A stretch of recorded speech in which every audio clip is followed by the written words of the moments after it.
भाई जो गुरु बचन पे डट गे रकट गे फंद 84 के।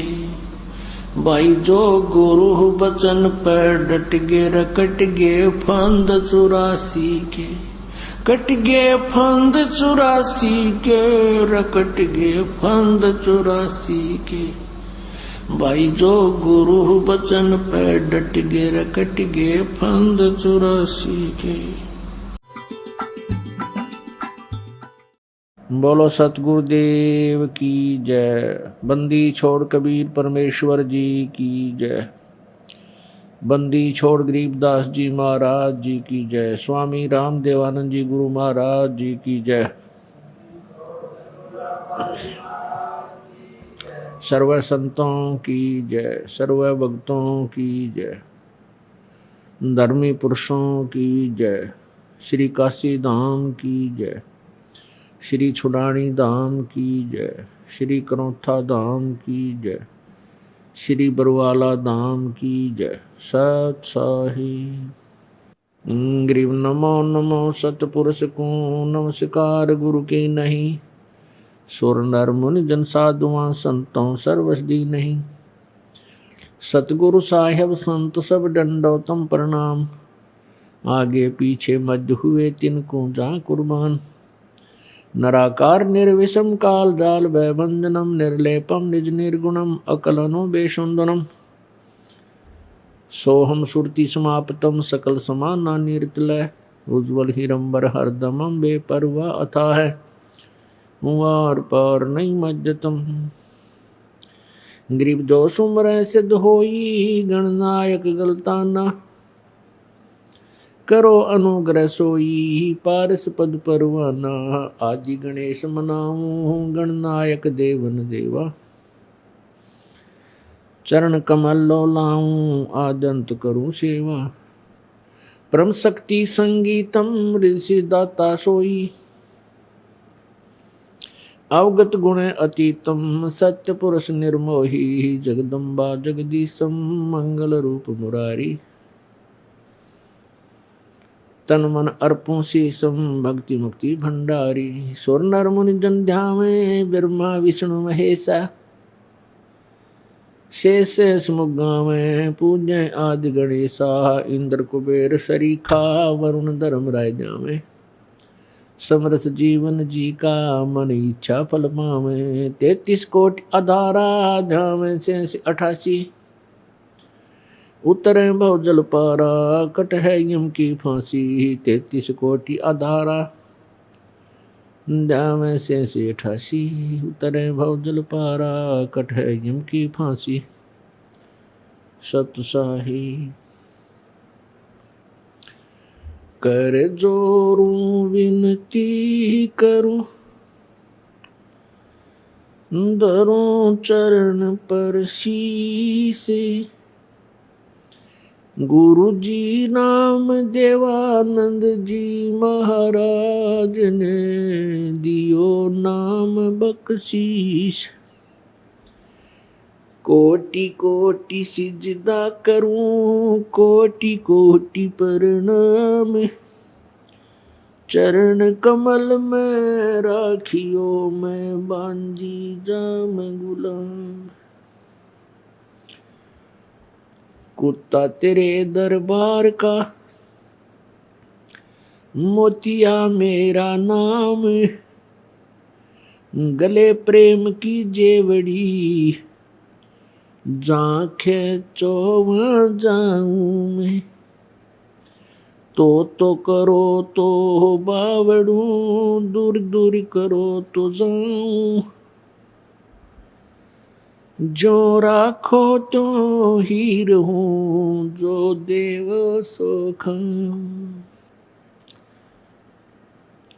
गुरु बड़े गोविंद से मन में देख विचार। हरि सुमरे वो वार हैं गुरु सुमरे हो पार। 7 द्वीप 9 खंड में गुरु से बड़ा ना कोई। करता करे ना कर सके गुरु करे सो होए। जय इब के सतगुरु मिले, सब दुख आखुरो। चरणों ऊपर शीश धरूं, कहूँ जो कहनियो। कबीर साईं मिलेंगे, पूछेंगे कुशलात। आद अंत की सब कहूँ, अपने दिल की बात। गुरु जी तुम ना भूलियो, चाहे लाख लोग मिल जाएं, हमसे तुमको बहुत है, तुमसे हमको नाई। तुमरे विसारे क्या बने, मैं किसकी शरण में जाऊं। शिव वृंच मुनि नारदा, तिनके हृदय न समाऊं। अवगुण किए तो बहुत किए, करत न मानी हारे। बावे बंदा बख्श दियो, बावे गर्दन उतारे। अवगुण मेरे बाप जी, बख्शो गरीब निवाज। जो मैं पूत कपूत हूँ, बोहर पिता को लाजे। मैं अपराधी जन्म का, नक्शक भरे विकार। तुम दाता दुख भंजना, मेरी करो संभार। लूट सको तो लूटियो, कबीर लूट सको तो लूटियो। राम नाम के लूटे, पीछे फिर पछताओगे। प्राण जहांगे छूट, नहीं भरोसा देह का, विनस जावे छिन माही। श्वास उश्वास में नाम जपो हो, और यतन कछु नाही। श्वास उश्वास में नाम जपो, व्यर्था श्वास मत खो। ना जाने इस श्वास को, आवन हो कि न हो। मानुष जन्म दुर्लभ है, मिले न बारंबार। तरवर से पत्ता टूट गिरे, वो बोर न लगता डार। बंदे तू कर बंदगी, जय चावे दीदार। अवसर मानुष जन्म का भाई, मिले न बारंबार। मानुष जन्म पाय के, नहीं रटे हरि नाम। जैसे कुआ जल बिना, फिर बनवाया क्या काम। वो पृथ्वीपति चकवे गए, जिनके चक्र चलंत। रावण सरीखे कौन गिने, ऐसे गए अनंत। सर्व सोने की लंका होती, रावण से रणधीरम। एक पलक में राज विराजीव, जम के पड़े जंजीरम। दुर्योधन से राजा होते, संग इकोतर बाई। 11 अक्षौणी संग चले थी, देही गीद ना खाई। 60,000 सगड़ के होते, कपिल मुनि सुवर खाए। एक सपुत्र उतान पात का, परमात्म पद पाए। काशीपुरी कबीरा होते, ताहे लखोरे भाई। केसों से बन जा रे, जिसके 9 लाख बालद आई। परमपिता परमात्मा कबीर देव, कबीर परमेश्वर, बंदी छोड़ कबीर साहेब,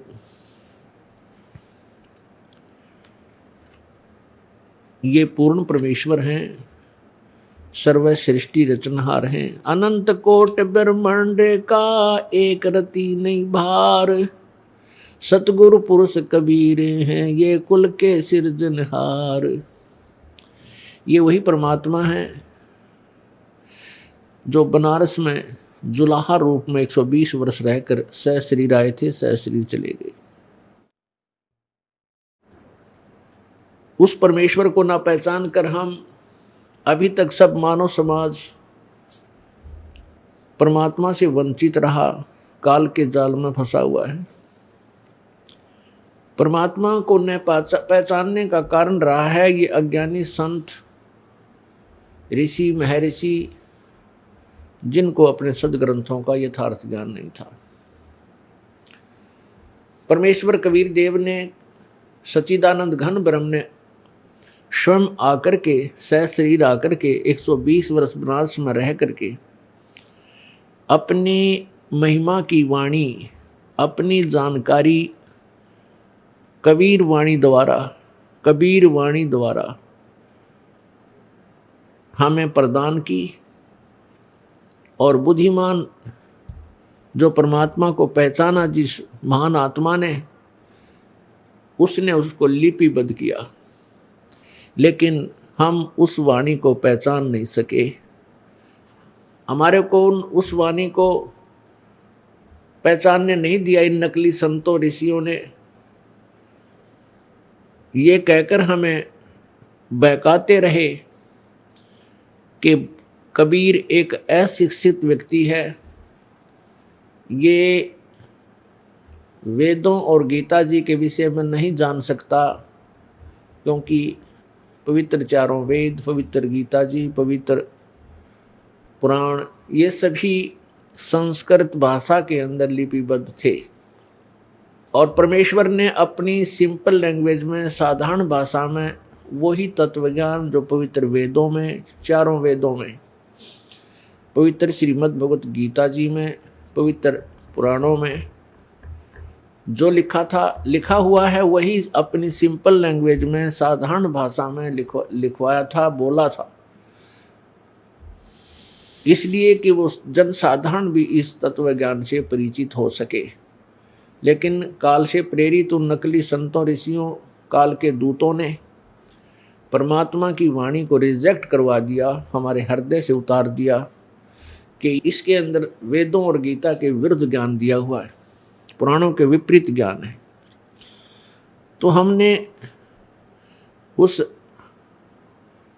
अमर वाणी को विशेष ध्यान से नहीं पढ़ा, ना देखा, और उनकी इस टिप्पणी को सत्य माना, इस कथन को हमने सत्य मान लिया कि कबीर जी संस्कृत भाषा से अपरिचित होने के कारण सदग्रंथों के ज्ञान से अपरिचित है। इसलिए उन परमेश्वर ने जो बताया था, क्या बताते थे प्रभु परमेश्वर कबीर देव जी? अपनी महिमा आप बताया करते थे। तीन लोक का राज है ये ब्रह्मा विष्णु महेश, ऊंचा धाम कबीर का वाणी बेरे विदेश। कि तुम्हारे ब्रह्मा विष्णु महेश जी का 3 लोक में प्रभुता है, एक एक विभागीय मंत्री हैं।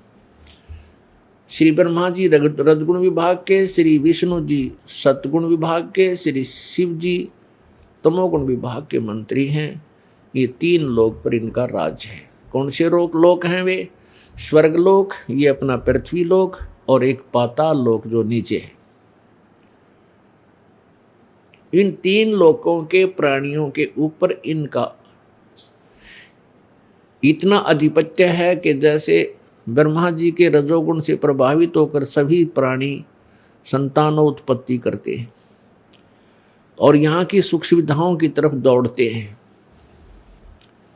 श्री विष्णु जी के सतोगुण के प्रभाव से एक दूसरे में ममता मोह जबरदस्त ढंग से जकड़ी हुई है, ताकि हम यहाँ से हिले नहीं, हमारी यहाँ से आस्था हटे नहीं और यही फंसे रहें।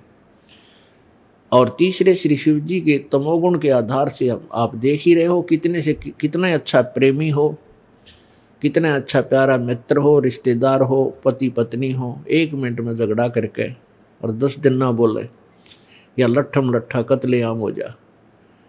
तो ये यहाँ इतना इनकी प्रभुता है।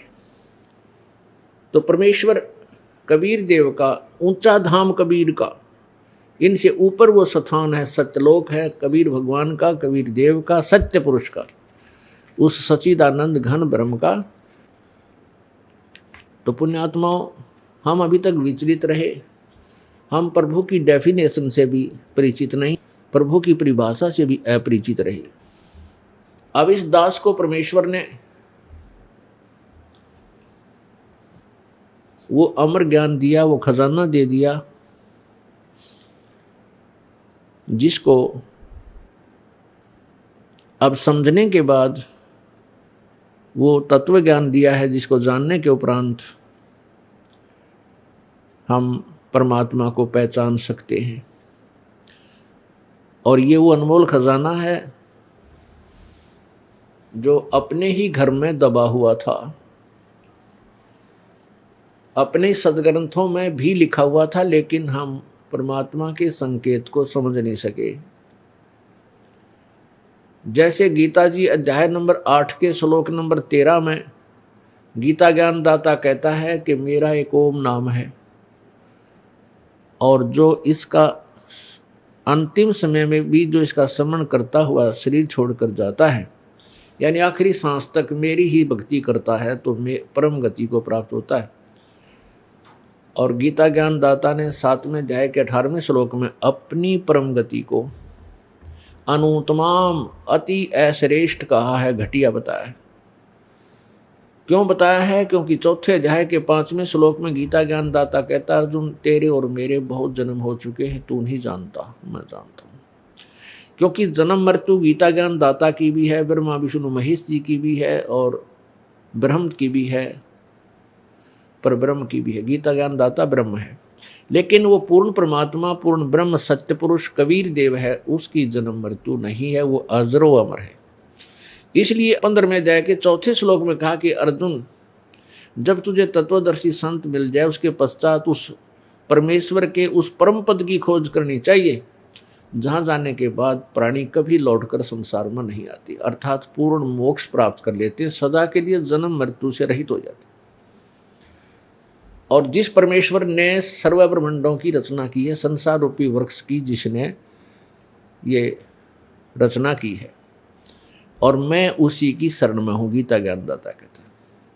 इसलिए 18वें अध्याय के 62वें श्लोक में कहा कि अर्जुन, तू सर्व भाव से उस परमेश्वर की शरण में जा, जिसकी कृपा से तू परम शांति और शाश्वतम स्थानम, अर्थात उस सनातन परम धाम, उस सतलोक को प्राप्त होगा। सतलोक माने सच्चा लोक, रित धाम, सच्चा लोक, जो कभी सत्यधाम, सत्यलोक, जिसको जो कभी नष्ट नहीं होता।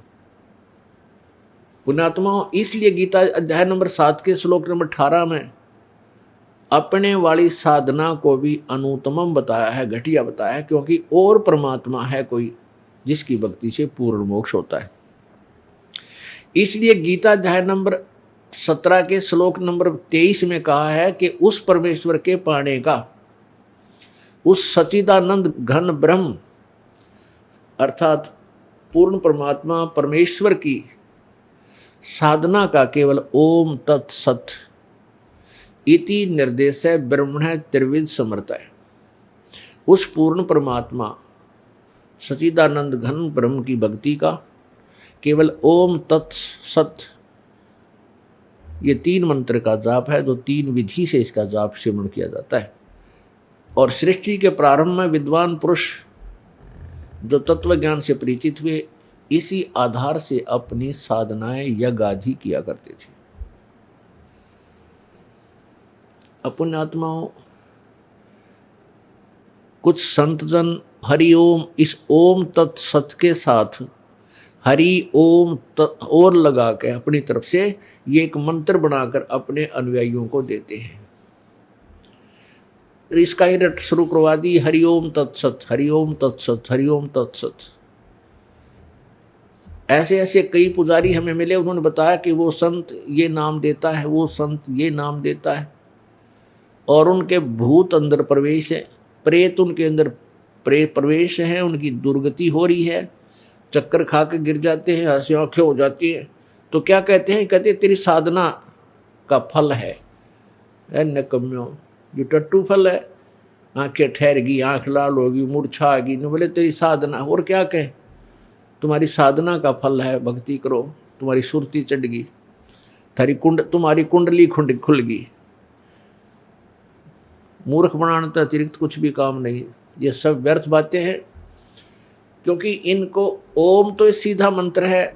खुद गीता ज्ञानदाता 8वें अध्याय के 13वें श्लोक में कहता है मेरा एक ओम मंत्र है, और उस परमात्मा के पाने के ये तीनों मंत्रों का सहयोग है। ब्रह्म की साधना भी करनी है, और तत्नाम परब्रह्म का मंत्र है, ये कोई सांकेतिक मंत्र है। और सत ये पूर्ण परमात्मा परमेश्वर की भक्ति का मंत्र है, ये सांकेतिक है, ये गुप्त है, ये दास बताएगा। वस्तु कहीं खोजे कहीं, किस विधि लागे हाथ, एक पलक में पाइयो भेदी ले लो साथ। वस्तु कहीं और खोजे कहीं, ढूंढे कहीं, किस विधि लागे हाथ, एक पलक में पाइयो भेदी लीजिए साथ। अब ये अपना खजाना अपने ही घर में, अपने ही सदग्रंथों में विद्यमान है, लेकिन ये सांकेतिक है, और सांकेतिक को भेदी बता सकता है, तत्वदर्शी संत ही बता सकता है, अन्य कोई नहीं बता सकता। तत्वदर्शी संत स्वयं परमेश्वर बनकर आए थे। कबीर देव जी आज से लगभग 600 वर्ष पहले बनारस में, काशी में 120 वर्ष रहे। तब उन्होंने ये तत्व ज्ञान अपनी अमृतवाणी कबीर वाणी में लिखा था। सच्चिदानंद घन की वाणी में पूरा विस्तार से लिखा, और उसको हम नहीं समझ सके, कबीर पंथी भी नहीं समझ सके। पता नहीं क्या के क्या नाम देते हैं, पता नहीं क्या व्याख्या करते हैं। और दूसरे तो जो कबीर पंथी नहीं है, वो तो कबीर जी की वाणी को समझ ही क्या सकते हैं, वो तो है ही अलग से, उनकी लाइन ही दूसरी है। और जो वेदों को शिरोधार्य मानते हैं, वेदों को सत्य मानते हैं, वो वेदों को नहीं समझ सके। हाय हाय, परमात्मा की वाणी है भाई। सतगुरु बिन काहुन पाया ज्ञाना, जो थोथा बुझ छड़े किसाना। भाई गुरु बिन वेद पढ़े जो प्राणी, समझे न सार रहे अज्ञानी। अब प्रसंग चल रहा है कि वस्तु कहाँ खोजे कहाँ, किस विधि लागे हाथ, एक पलक में पाइयो भेदी लीजिए साथ। एक समय एक गांव में एक साहूकार रहता था, और उस साहूकार ने अपना धन अपने ही जमीन में, अपने ही बाउंड्री में दबा रखा था, अपने घर में ही नीचे गहरा दबा रखा था। और उसके विषय में अपनी बही में, एक बुक होती थी पहले, बही बोला करते उसको, वो कोरी कापी जिसको कहते हैं ना, प्लेन पेपर की एक नोटबुक सी होती थी, बही बोलते थे उसको। अब बही अब भी है गांव में साहूकारों के पास, जैसे डायरी समझ लो, आजकल डायरी बन गई। तो उस बही में लिख रखा था कि धन मैंने ऐसे ऐसे दबा रखे।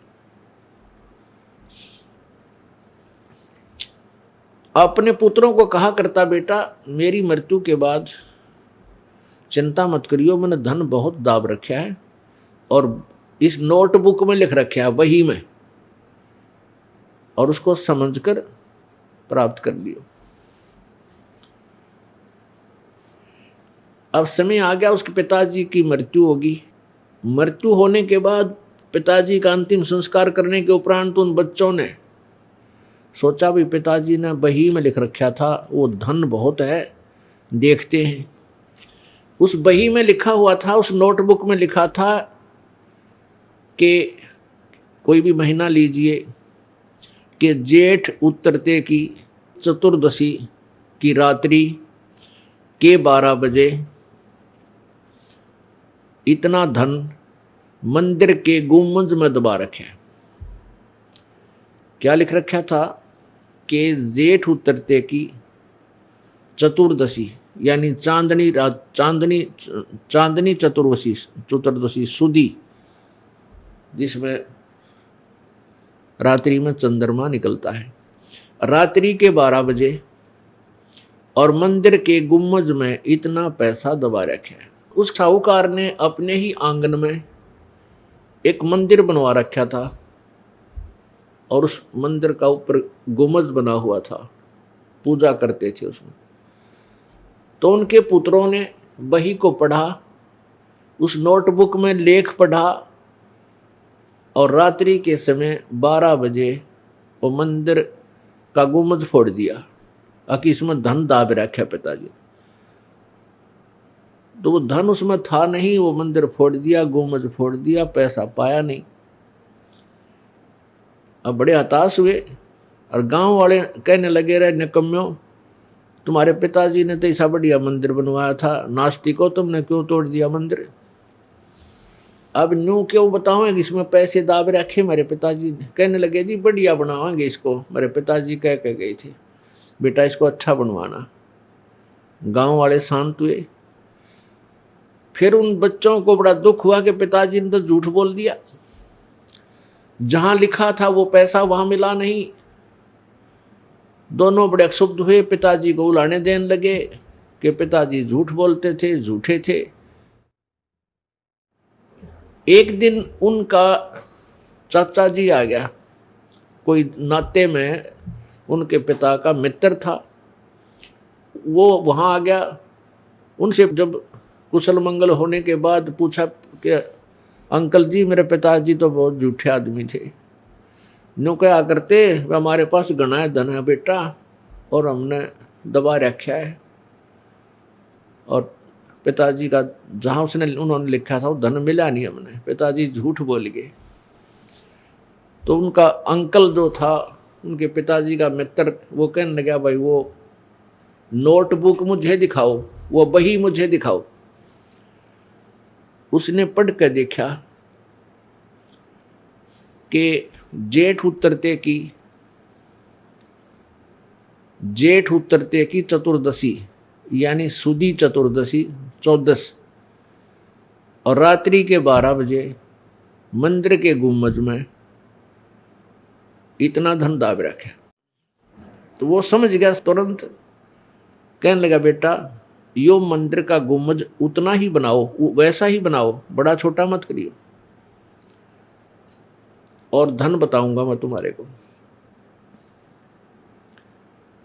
और उसमें 1 महीना शेष था, वह जेठ उतरते की 14 में, और 1 महीने के बाद आऊंगा मैं जेठ उतरते की 14 ने, ये मंदिर तैयार कर दो इतने। उन्होंने मंदिर तैयार कर दिया, वो गुम्बद न्यू का न्यू।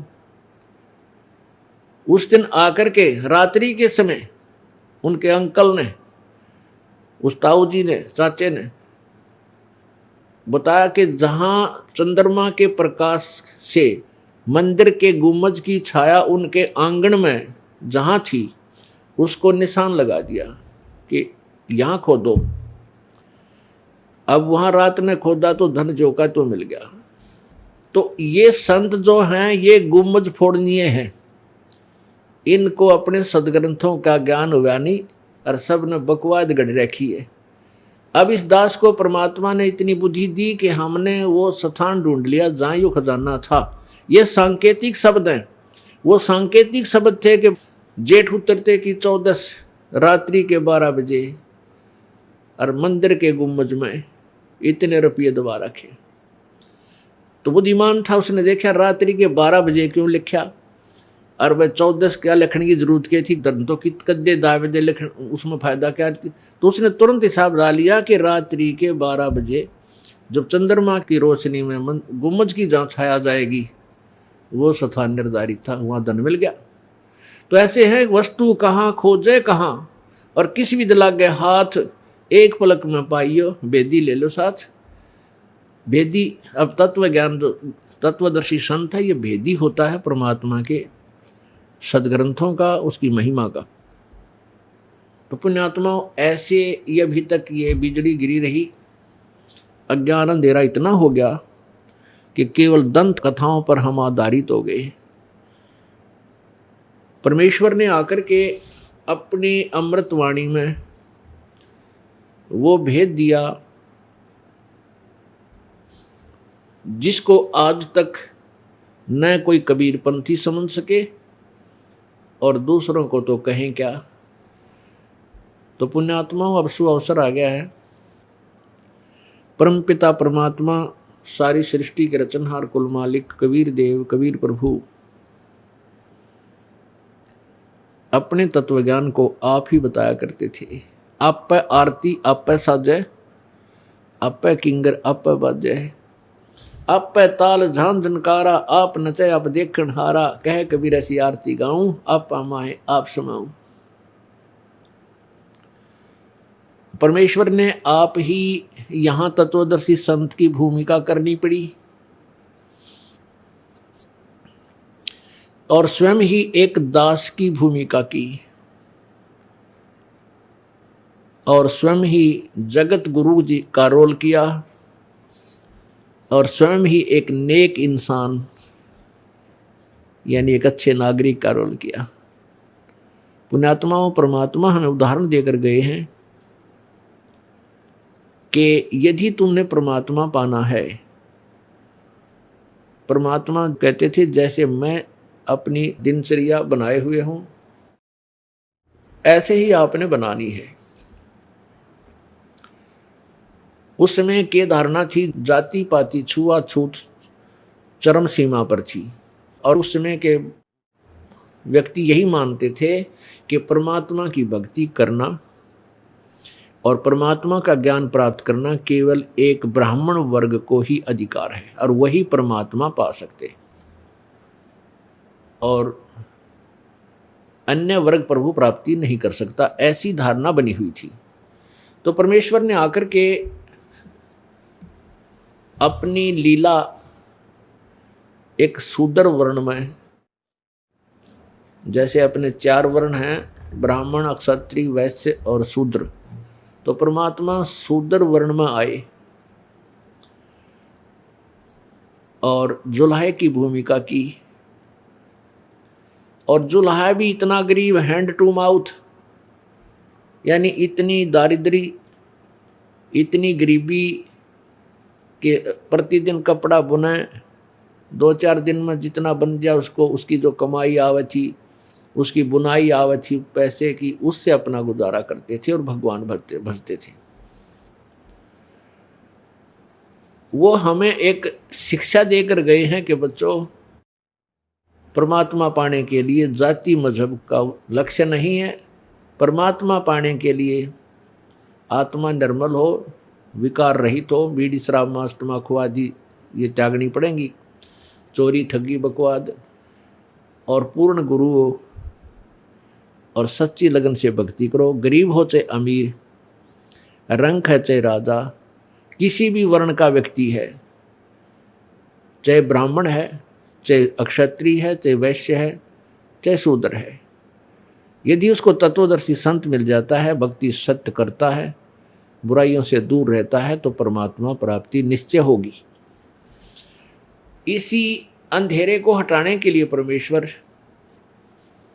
सतलोक से चलकर सहस्रीर बनारस में एक कमल के फूल पर नवजात शिशु का रूप धारण करके प्रकट हुए थे। परमात्मा एक जीवन में, एक समय में, एक युग में ऐसे एक लीला भी करते हैं। वो एक बालक रूप में प्रकट होते हैं, फिर धीरे धीरे बड़े होते हैं। वो किसी माँ से जन्म नहीं लेते, क्योंकि परमात्मा स्वयंभू है, परिभू है। वो शुक्रम कायम ऐसनाविरम, उस परमात्मा का शरीर शुक्र यानी माता पिता के योग से बना हुआ नहीं होता, बीज से नहीं बनता, शुक्र से नहीं बनता। शुक्र अकायम, शुक्रम अकायम, माता पिता के योग से बनी हुई काया रहित ऐसनाविरम, उस परमेश्वर के शरीर में नाड़ी आदि का यंत्र तंत्र नहीं है, नाड़ी तंत्र नहीं है, बगैर नाड़ी आदि का शरीर है, तेज पुंज का है, नूरी शरीर है, एक तत्व से बना हुआ है। वो परमेश्वर कबीर मनीषी स्वयंभू परिभू, परिभू माने सबसे पहले वाला, प्रभु, परिभू सबसे पहले वाला मालिक, और स्वयंभू यानी वो उसका कोई उत्पत्ति करता नहीं है, स्वयंभू है, वो अपने आप मालिक है। यजुर्वेद अध्याय नंबर 40 का श्लोक मंत्र नंबर 8 में ये वर्णन है जो दास आपको बता रहा है। और वो परमात्मा ऐसे प्रकट होकर के अपनी अमृतवाणी को सुनाता है। यजुर्वेद अध्याय नंबर 5 के श्लोक नंबर 1 में कहा है, अग्ने तनुरसी विष्णुवे त्वा सोमस्य तनुरसी। वो परमात्मा सशरीर है उस परमेश्वर का, सबके पालन करने के उद्देश्य से, सबका पालन करने के लिए, यानी जैसे गीता जी अध्याय नंबर 15 के श्लोक नंबर 16-17 में 3 भगवान बताए, 3 प्रभु बताए, एक तो क्षर पुरुष, एक अक्षर पुरुष 16वें श्लोक में, और ये दोनों नासवान बताए। फिर गीता जी के 15वें अध्याय के 17वें श्लोक में कहा है कि उत्तम पुरुष है तू अन्य, जो श्रेष्ठ भगवान है, सही परमात्मा है, वो तो ऊपर वाले क्षर पुरुष और अक्षर पुरुष से कोई और है। परमात्मा इति उदारत है, जिसको भगवान कहते हैं, परमात्मा कहते हैं। और यह लोक त्रयम आविश्य विभर्ति अवैश्वर है, वही तीनों लोकों में प्रवेश करके सबका धारण पोषण करता, वो अविनाशी परमात्मा है, परमेश्वर है। अब यहां वही प्रश्न आ जाता है कि वो परमात्मा विष्णुवे तवा सोमस्य तनुरसी, विष्णुवे माने तीनों लोकों में प्रवेश करके सबका धारण पोषण करने के लिए भी उस परमेश्वर का अन्य शरीर है। तो पुण्यात्मा परमात्मा सशरीर है। और ये अनाड़ी अज्ञानी ऋषि महर्षि संत अभी तक प्रभु को निराकार बताते हैं, जबकि हमारे वेद, हमारे सदग्रंथ इस बात की गवाही देते हैं कि परमात्मा सशरीर है।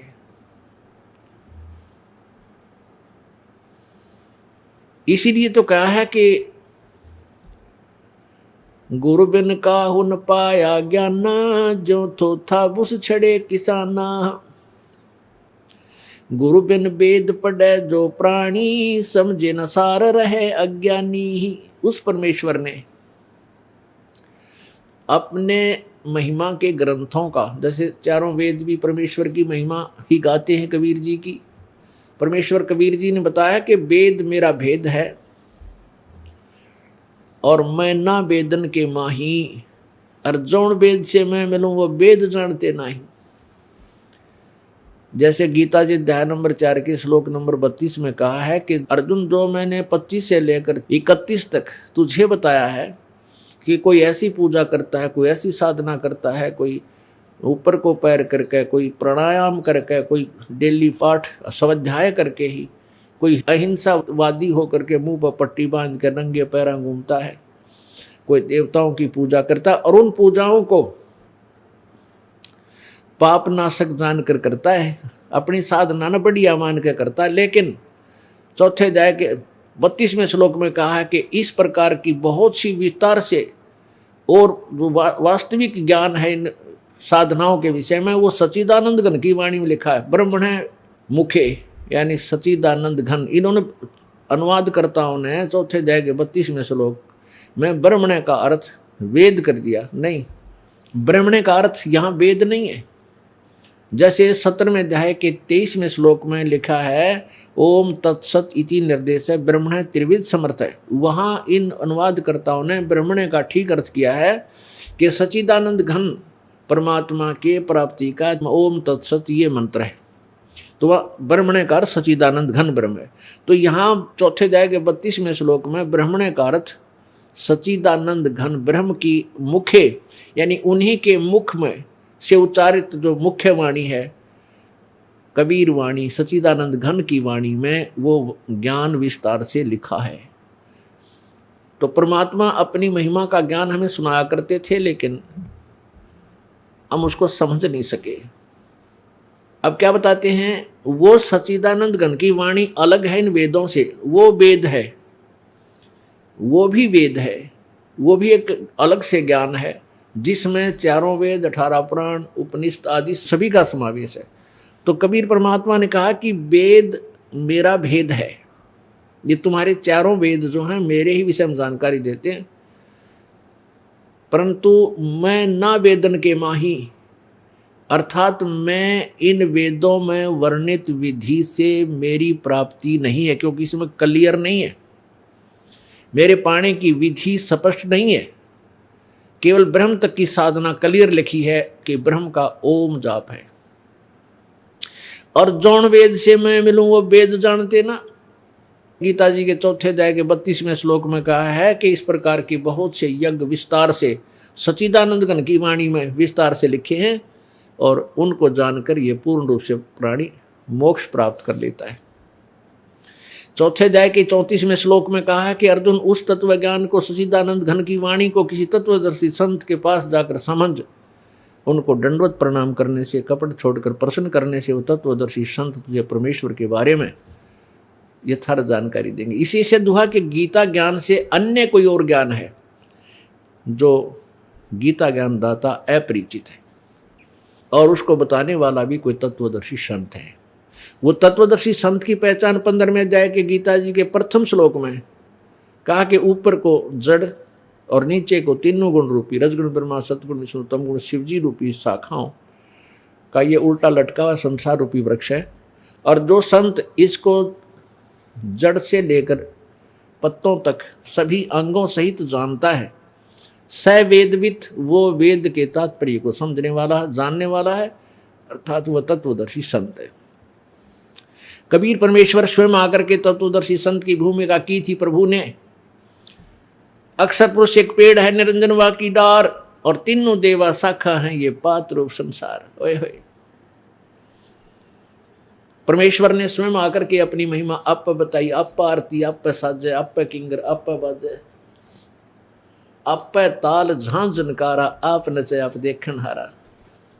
कह कबीर ऐसी आरती गाऊं, अप मध्य अप समाऊं। ये देखिएगा, ये संसार रूपी वृक्ष गीता जी अध्याय नंबर 15 के श्लोक नंबर 1 से 4 तक जो वर्णन है, और 15वें अध्याय के 16 और 17 में और 1 से 4 में जो वर्णन है, परमात्मा कबीर जी ने स्वयं बताया कि अक्षर पुरुष एक पेड़ है, निरंजन वा की डार, और तीनों देवा शाखा है, ये पात्र रूप संसार। गीता जी अध्याय नंबर 15 के श्लोक नंबर 1 में तत्वदर्शी संत की पहचान बताई है कि ऊपर को जड़ वाला, नीचे को तीनों गुण रूपी शाखा वाला, ये उल्टा लटका हुआ संसार रूपी वृक्ष है, जिसकी ऊपर न जड़ है, नीचे को शाखाएं हैं। और जो संत सभी शाखाओं सहित कौन जड़ है, तना कौन भगवान है, डार कौन परमात्मा है, शाखा कौन भगवान है, और पत्ता क्या है, जो इनके विषय में जानता, सवेदवित, वो तत्वदर्शी संत है, वह वेद के तात्पर्य को जानने वाला है, वेदों का सही रहस्य वही जानता है। तो परमेश्वर ने स्वयं आकर बताया था, अक्षर पुरुष एक पेड़ है, और निरंजन वा की डार, और तीनों देवा शाखा है, ये पात्र रूप संसार। ये देखिएगा, ये संसार रूपी उल्टा लटका हुआ वृक्ष, ये एक संसार रूपी उल्टा लटका हुआ संसार रूपी वृक्ष समझो। ये जड़ है, ये सच्चिदानंद घन, ये पूर्ण परमात्मा तो समझो जड़ है, जो तीनों लोकों में प्रवेश करके सबका धारण पोषण करता है। ये तना है। अब परमात्मा ने यहाँ से आगे आगे का ज्ञान दिया है जानबूझकर, क्योंकि परमेश्वर ने कहा था कि धर्मदास तो लाख दुहाई, यो मूल ज्ञान कहीं बार ना जाई। परमात्मा ने हमें सारा संकेत दिया, और फिर भी मूल ज्ञान को गुप्त ही रखने को कहा था। अक्षर पुरुष एक पेड़ है, जो जमीन से बाहर, पृथ्वी से बाहर जो वृक्ष दिखाई देता है उसको पेड़ बोलते हैं। उसके अंग कौन कौन से हैं? बाहर जो दृष्टिगोचर हैं, तना है, फिर मोटी डार, डार के फिर शाखाएं, और आगे पत्ते। तो परमात्मा ने कहा कि अक्षर पुरुष एक पेड़ है जो तना है, ये एक पेड़ समझो, और जो तना है वो अक्षर पुरुष है, और डार जो है उसकी जो ज्योति निरंजन है, वो डार के फिर शाखाएं हैं, वो ब्रह्मा रजगुण, ब्रह्मा सतगुण, विष्णु तम गुण, शिव जी है। और फिर आगे जो पत्ते हैं, पत्ता रूप संसार समझो। अब देखिएगा, ये तना जो है ये अक्षर पुरुष है। ये देखिएगा तना जो है इसको अक्षर पुरुष समझो, पढ़कर देखो। ये है अक्षर पुरुष, ये तना है अक्षर पुरुष अर्थात परब्रह्म। ये फिर डार ही से मोटी डार निकली, ये ब्रह्म या अक्षर पुरुष कहो, जो गीता जी अध्याय नंबर 15 के श्लोक नंबर 1 से 4 और गीता जी अध्याय नंबर 15 के 16-17 श्लोक में 16 में लिखा है क्षर पुरुष और अक्षर पुरुष। ये दो प्रभु हैं, दो पुरुष हैं, दो भगवान हैं, लेकिन ये दोनों नासवान हैं, और इनके लोकों में जितने प्राणी हैं ये स्वयं भी नासवान, इनके प्राणी भी नासवान, जीव आत्मा नहीं मरती। ये अक्षर पुरुष तो ये पेड़ का तना समझो, और क्षर पुरुष मोटी डार समझो, और तीनों गुण रजगुण ब्रह्मा, सतगुण विष्णु, तमगुण शिवजी रूपी ये तीनों शाखाएं हैं, और पात रूप संसार। अब ये जड़ कौन है? ये पूर्ण ब्रह्म परमेश्वर परम अक्षर ब्रह्म, ये जड़ है, ये जड़ है, ये परम अक्षर ब्रह्म है। यहाँ से खुराक चलती है मूल से, और तना में आई, तना से डार में आई, डार से ब्रह्मा विष्णु महेश में आई, और आगे इन पत्तों को इन्हीं के माध्यम से प्राप्त हुई। अपने आत्मा परमेश्वर ने आकर के ही अपना वास्तविक ज्ञान हमें प्रदान किया, अपनी सच्चिदानंद घन की वाणी में, अर्थात कबीर वाणी में, परमेश्वर की वाणी में यह विद्यमान है। अब थोड़ी सी दृष्टि डालिएगा अपनी पवित्र गीता जी, जिसमें दास ने जो मौखिक बोल के आपके सुनाया है, अब उसको आपके रूबरू करना आवश्यक हो गया, क्योंकि ये ज्ञान ऐसा जटिल बन गया है। इन अज्ञानी ऋषियों और संतों ने, गुरुओं ने इसके विपरीत ज्ञान देकर के अज्ञान से रंग दिया जनता को।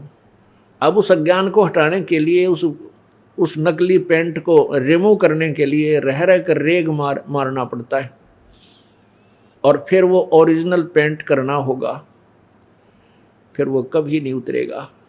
अब ऐसा रंग है ये। अब दास ने ये पहले वाला रंग भी उतारना है, और नया रंग पेंट भी करना है, पेंट नया ये लगाना है आपके। और उन्होंने क्या करना है, जो नकली हैं, झूठे, जो गलत ज्ञान को प्रचार करते हैं, उन्होंने उसी पुराने रंग पर, नकली पर पोचा मारना है, और वो चल रहा है। उस पुराने पेंट पर ही पेंट रंग मिलाना कोई ज़्यादा दिक्कत नहीं, लेकिन उसको उतारना फिर नए ढंग से सेट करना, ये बहुत डिफिकल्ट है, और ये करना आवश्यक है। इसके लिए आपको सदग्रंथ रूबरू कराने अति आवश्यक होगे, नहीं तो कोई ना सुने इन बातें न, क्योंकि कदे सुनी को नहीं, ये ज्ञान कभी किसी ने सुनाया नहीं, तो हमने सच्चा ज्ञान तो झूठा लग रहा है, और उस झूठे को हम सत्य मान बैठे। तो उस असत्य को असत्य सिद्ध करना, और सत्य को सत्य सिद्ध करने के लिए हमें ढेर सारे प्रमाणों की प्रत्यक्ष आवश्यकता होगी।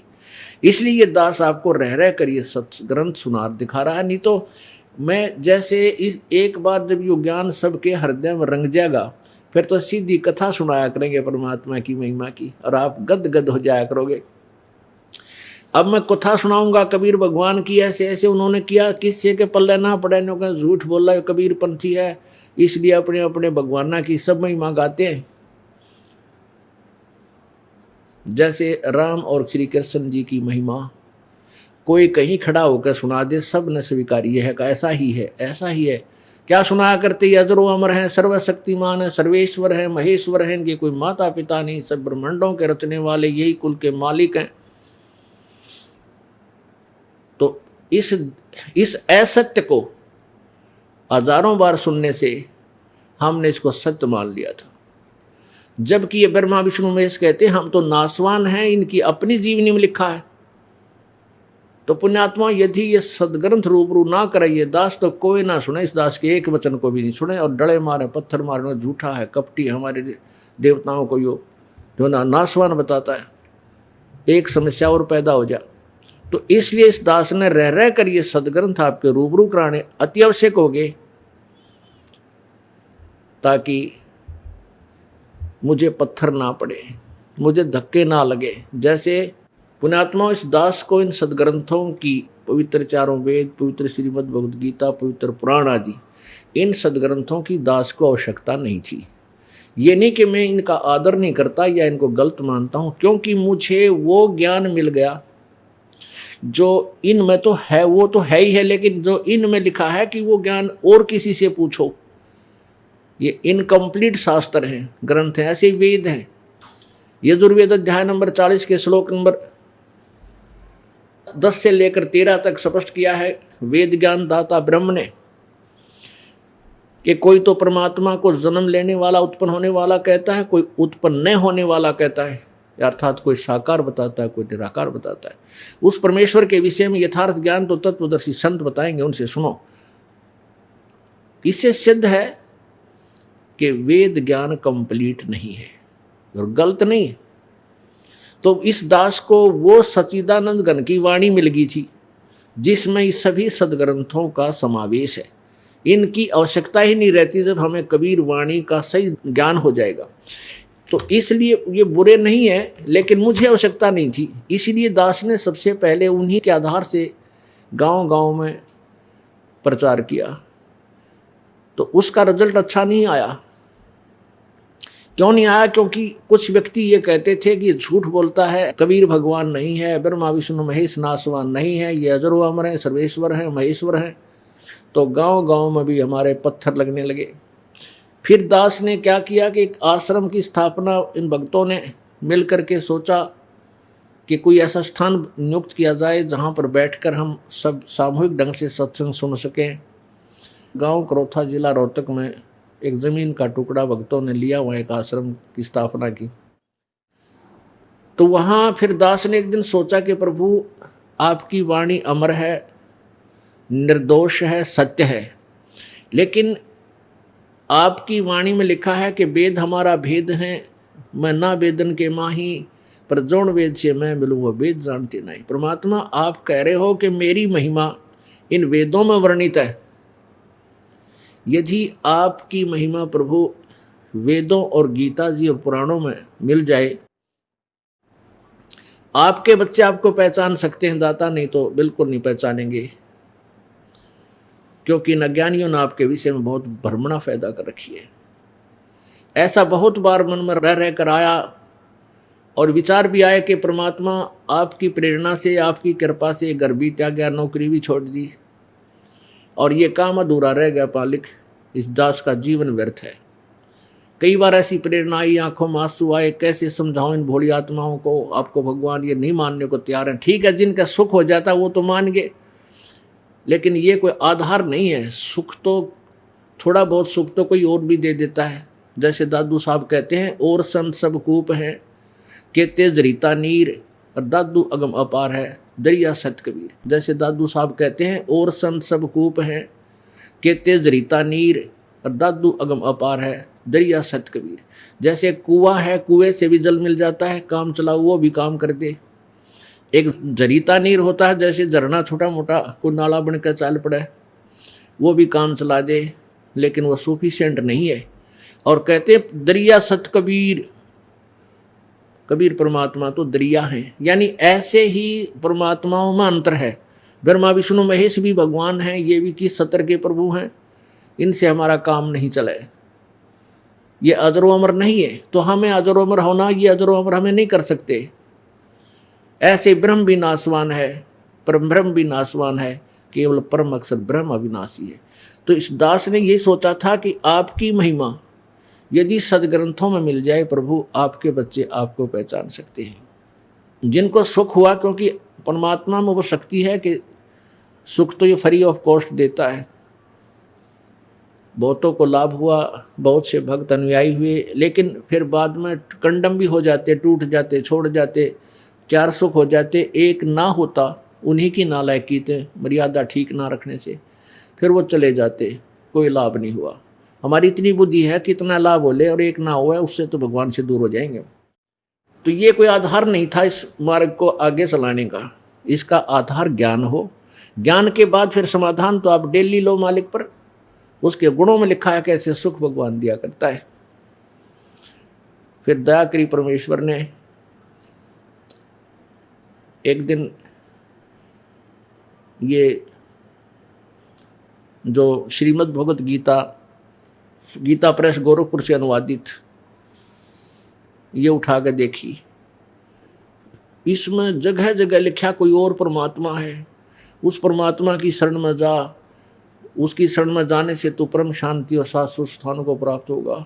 एकदम ऐसे उमंग सी उठी, नए सिरे से इस गीता को पढ़ा। इसमें बहुत त्रुटियां अनुवाद में की हुई थी। दास ने फिर एक नए सिरे से अनुवाद किया जिसका नाम रखा गहरी नजर गीता में। फिर सोचा जब गीता जी में है तो गीता जी चारों वेदों का सारांश है।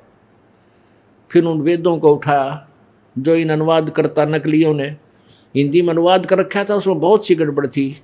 इस दास ने उसको फिर सेट किया, क्योंकि तत्व ज्ञान के आधार से ये शीघ्र सेट हो जाता है, तुरंत समझ में आ जाता है। तो पुण्यात्माओं, फिर ये उमंग उठी। उसका परिणाम ये हुआ कि ये बच्चे आज अपने भगवान को पहचानने लगे। अब इस दृष्टिकोण से कि मेरे पास वो ग्रंथ है, वो उस ग्रंथ की समझ दास को हुई प्रभु की कृपा से, गुरुदेव की रजा से, तो मुझे इन गीता और वेदों और पुराणों की आवश्यकता नहीं थी।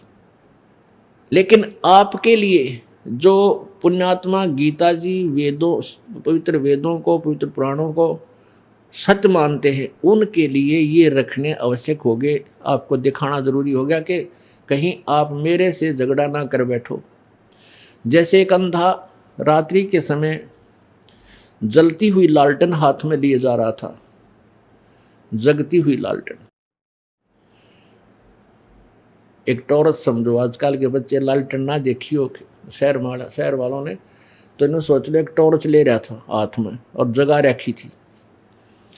आगे से बच्चे आ रहे थे उछल कूद करते हुए, तो अंधे व्यक्ति ने कहा कि बच्चों ध्यान से चलना बेटा, मुझे दिखाई नहीं देता, मैं अंधा हूं, कहीं मेरे में टक्कर ना लगा दो बेटा, ध्यान से जाना। वो बच्चे निकट आए तो उन्होंने पूछा कि बाबा आप सचमुच अंधे हो? हाँ बेटा, मुझे दिखाई नहीं देता, मैं अंधा हूं। फिर बच्चे बोले कि आपने लालटेन किस लिए ली है? कि तुम आँखों वालों के लिए, कहीं मेरे में टक्कर ना मार दो, मुझे इसकी रोशनी में देखकर मेरे से बच जाओगे, मेरे टक्कर मार दो, बुढ़े की टांग टूट जाए। तो इसलिए ये दास ये सदग्रंथ, पवित्र चारों वेद, पवित्र श्रीमद् भगवत गीता, पवित्र पुराणों को इसलिए लिए हुए है। ये लालटेन है, अंधे वाली लालटेन। और ये आप जी के लिए, आंखों वालों के लिए आपको दिखा देता हूं। ये दास पहले वर्बली बताता है कि ब्रह्मा विष्णु महेश अविनाशी नहीं है, नासवान है। इनका जन्म मृत्यु होता है। इनकी माता दुर्गा है और पिता ये ज्योति निरंजन काल है, क्योंकि परमेश्वर की सच्चिदानंद घन की वाणी में लिखा हुआ है,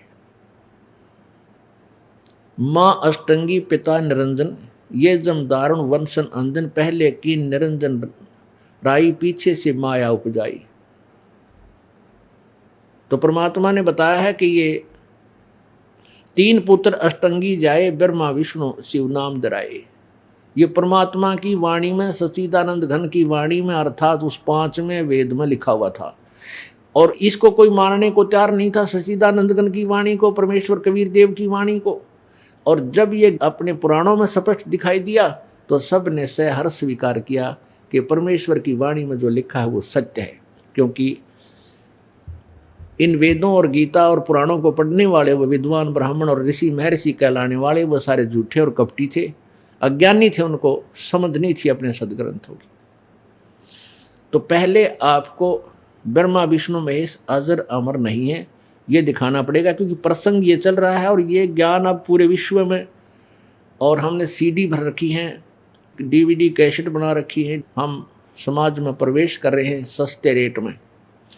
जो रेट है उससे भी कुछ हम सस्ता दे रहे हैं, ताकि जन साधारण गरीब से गरीब इनको ले करके देखे।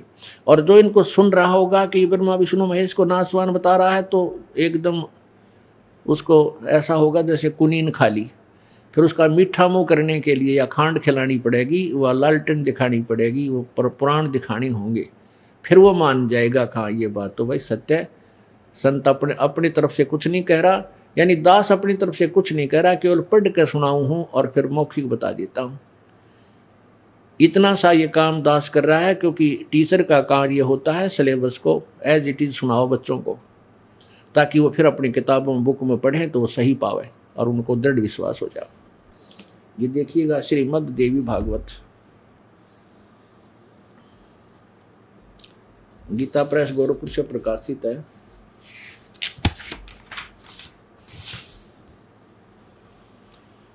संपादक हैं हनुमान प्रसाद पोदार, चिमन लाल गोस्वामी। और इनके कहाँ से ये प्रकाशित है और मुद्रित है? प्रकाशक एवं मुद्रक गीता प्रेस गोरखपुर, गोविंद भवन कार्यालय, कोलकाता का संस्थान। इसके पृष्ठ नंबर 123 पर 123 पे ये देखिएगा।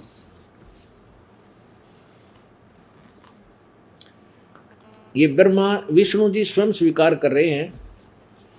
123 पर है, तीसरा सकंद है। विष्णु जी स्वयं स्वीकार कर रहे हैं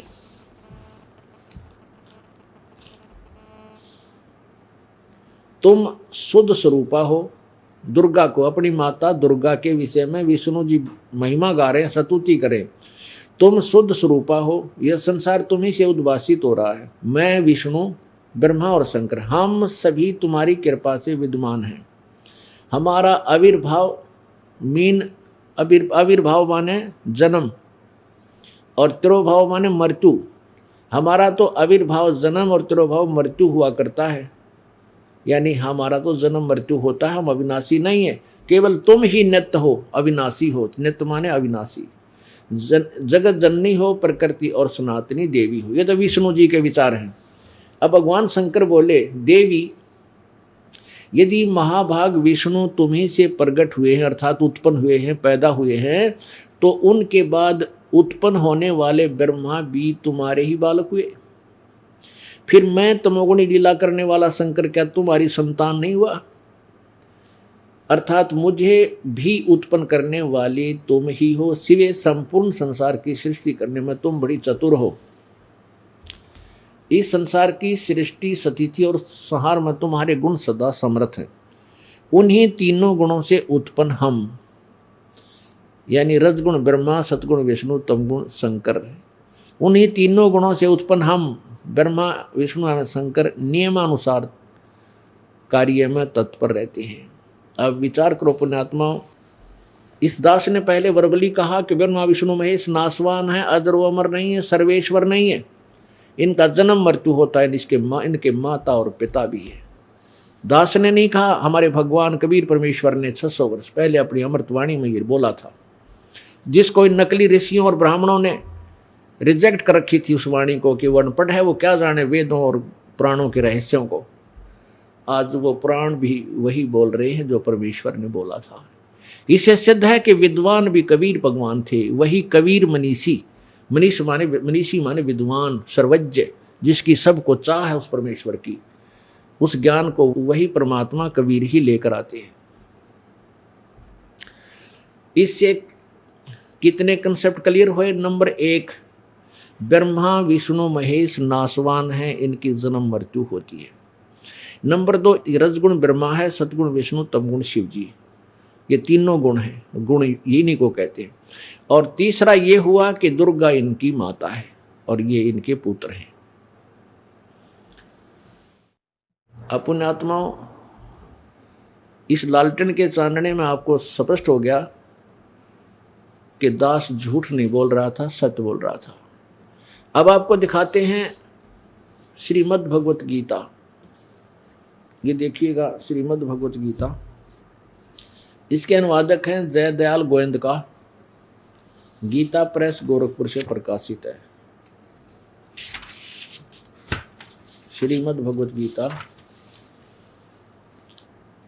प्रकाशक एवं मुद्रक गीता प्रेस गोरखपुर, गोविंद भवन कार्यालय, कोलकाता का संस्थान।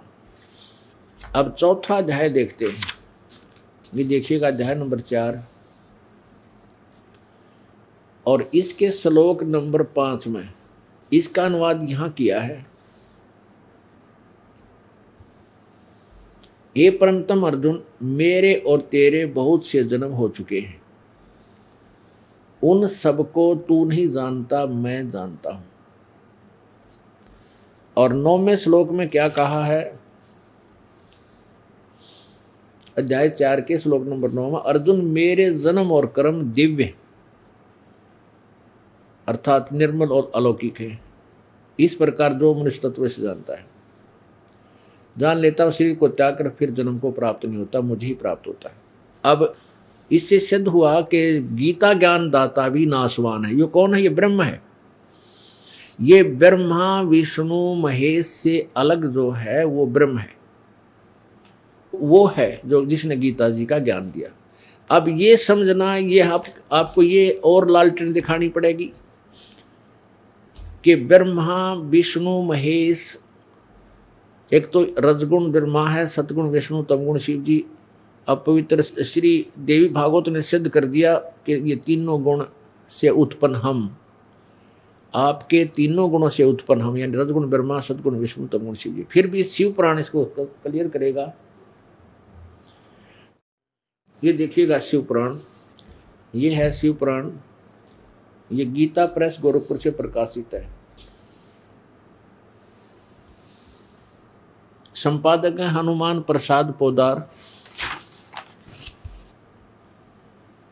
और प्रकाशक है मुद्रक गीता प्रेस गोरखपुर, गोविंद भवन कार्यालय कोलकाता का संस्थान। अब इसमें क्या देखेंगे, हम साधारण सा लेंगे अभी, जो अपने को आवश्यकता, जो प्रसंग चल रहा है। 110 पृष्ठ पे संक्षिप्त शिवपुराण रुद्र संहिता और इसका अध्याय नंबर 9, इसके लास्ट में इस प्रकार ब्रह्मा विष्णु और रुद्र इन तीन देवताओं में गुण हैं, परंतु शिव गुणातीत माने गए हैं। अब यहाँ स्पष्ट हो गया कि ब्रह्मा विष्णु और रुद्र ये तो तीनों गुण हैं, रजगुण ब्रह्मा है, सतगुण विष्णु है, तमगुण शिव जी।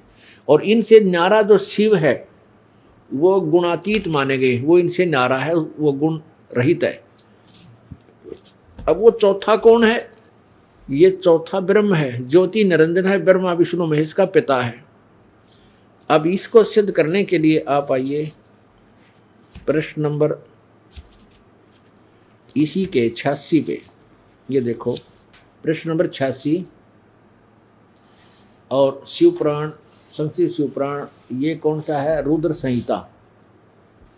इसमें क्या प्रमाण लिखा है कि हमने सुना है कि भगवान शिव, ये शिव शीघ्र प्रसन्न हो जाते हैं, वे महान दयालु हैं, इसलिए अपने भक्तों का कष्ट नहीं देख सकते। ब्रह्मा विष्णु और महेश ये तीन देवता शिव के ही अंग से उत्पन्न हुए हैं।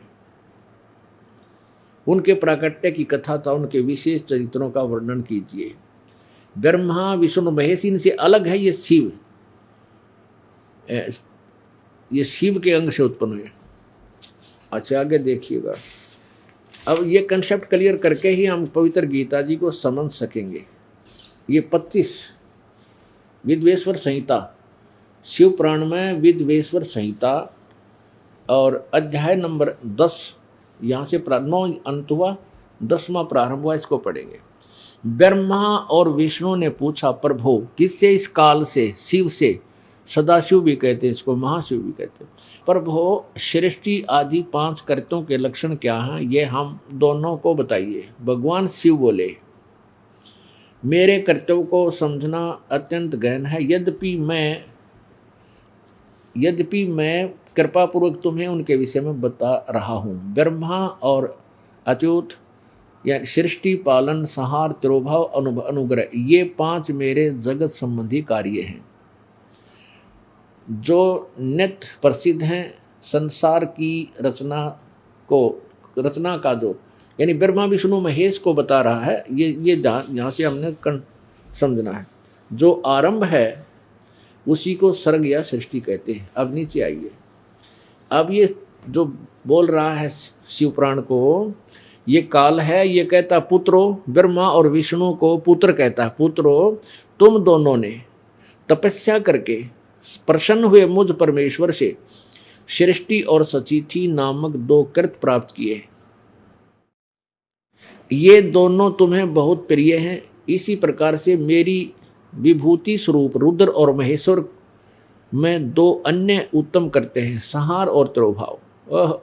इससे सिद्ध हो गया कि ब्रह्मा विष्णु महेश को तो सृष्टि और सचिथि और रुद्र और महेश्वर ये अलग हैं, महेश कहो, और उनसे अलग है वो जो इनको बता रहा है, वो अलग से है जो चौथा भगवान है, हम इनसे अलग सिद्ध करना चाहते हैं। तो वो कहता है तुमने अनुग्रह नामक दूसरा, परंतु अनुग्रह नामक कृत्य दूसरा कोई प्राप्त नहीं कर सकता। रुद्र और महेश्वर अपने कर्मों को भूले नहीं, इसलिए मैंने इनके लिए अपनी समानता उनके लिए अपनी समानता प्रदान की है। ये रूप वेश और कृत्य वाहन आसन और आयुध आदि में मेरे समान ही है। पुण्यात्मा, अब यहां जो बोल रहा है ये काल है, ये ज्योति निरंजन है, और ये अपने वास्तविक स्वरूप में नहीं आता, ये 3 रूप धारण कर लेता है। कभी ब्रह्मा रूप बन जाता है, कहीं विष्णु रूप बन जाता है, कहीं शिव रूप धारण कर लेता है।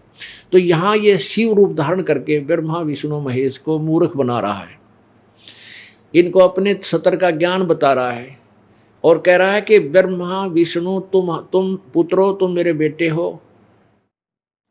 ब्रह्मा को तो सृष्टि यानी जीवों की उत्पत्ति, और विष्णु जी को सतिथि यानी सबको यहाँ रोके रखना, ममता में जकड़े रखना, ये दोनों काम दिए हैं करते। और रुद्र और महेश्वर इसको तिरोभाव और संहार का दिया है, यानी तमगुण भगवान महेश, ब्रह्मा विष्णु महेश, इन तीनों में से जो तीसरे नंबर का है, इसके अंतर्गत 11 रुद्र आते हैं, तो इसको रुद्र भी बोल देते हैं। वहां ये इंचार्ज रुद्रों का होने से रुद्र भी यही कहलाता है। तो इनसे अलग है वो शिव पुराण का जो इस पॉइंट पर ज्ञान दे रहा है इस अध्याय में। और वो कौन है? वो ब्रह्म है, उसका ओम नाम है। हम ये सिद्ध करना चाहते हैं कि ब्रह्मा रजगुण है, विष्णु सतगुण और तमगुण शिव जी, इनसे भिन्न है जो काल है, ब्रह्म है, वो भी नाशवान है। यह देखना इसी चैप्टर में, ये प्रश्न नंबर 26 पे 25-26 हम देख रहे हैं। पहले हमने यहाँ से 25 ये देखा था, 25 से लिया था, अब 26 पढ़ा इस 26 पे। अब हमने ये पढ़ा कि पुत्रों तुम दोनों ने तपस्या करके प्रसन्न हुए, मुझ परमेश्वर से सृष्टि और सतिथि नामक 2 कृत प्राप्त किए। रुद्र और महेश्वर को भी 2 अन्य कृत मैंने दिए, संहार और तिरोभाव का है। और ये तो मेरे, ये रुद्र और महेश कहता है मेरे ही स्वरूप में, वेशभूषा भी मेरे जैसी है, इनका वाहन भी नंदी है, वह बैल ही है, और आसन भी मेरे जैसा है, हथियार भी मेरे जैसे ही रखते हैं, इनमें मेरे में ये समानता है। यहाँ क्या लिखा है? पूरा काल में अपने स्वरूपभूत मंत्र का उपदेश किया है। यूँ कहता है काल शिव सदाशिव, मैंने पूर्व काल में अपने स्वरूपभूत मंत्र का उपदेश किया है जो ओंकार के रूप में प्रसिद्ध है। वह महामंगलकारी मंत्र है। सबसे पहले मेरे मुख से ओंकार ओम प्रकट हुआ। ठीक हो गया। इन सभी अवयवों से एकीभूत होकर यह परवर्ण ओम नामक एक अक्षर हो गया। अब ये समझना कि ओम को एक अक्षर बोलते हैं, जो गीता जी के 8वें अध्याय के 13वें श्लोक में आपके समझ में आसानी से आ जाएगा। अब इससे क्या स्पष्ट हो गया कि ब्रह्मा विष्णु महेश का पिता है यो, जिसका ओम नाम है, ये ब्रह्म है, ये ज्योति निरंजन है, ये काल है। इसको सदाशिव और काल रूपी ब्रह्म भी बोलते हैं। वैसे तो इसमें बहुत अच्छा विस्तार है, काफ़ी समय लगे, लेकिन अब प्रसंग कुछ और चल रहा है, इसलिए यहाँ थोड़े हिंट ही लेने थे। अब हमारे पास ये कंसेप्ट क्लियर हो गया।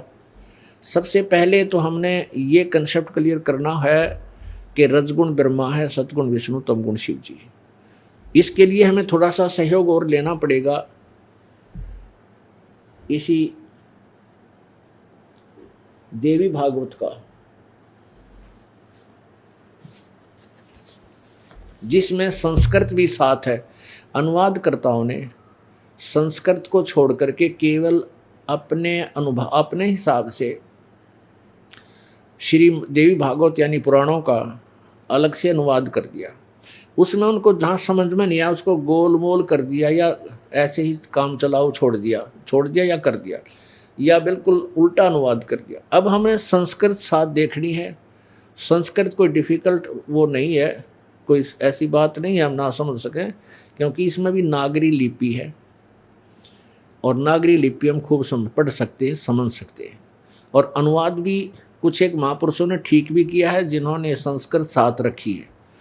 अब देखिएगा श्रीमद् देवी भागवत हिंदी टीका सहित भाग 1, ये कहाँ से प्रकाशित है?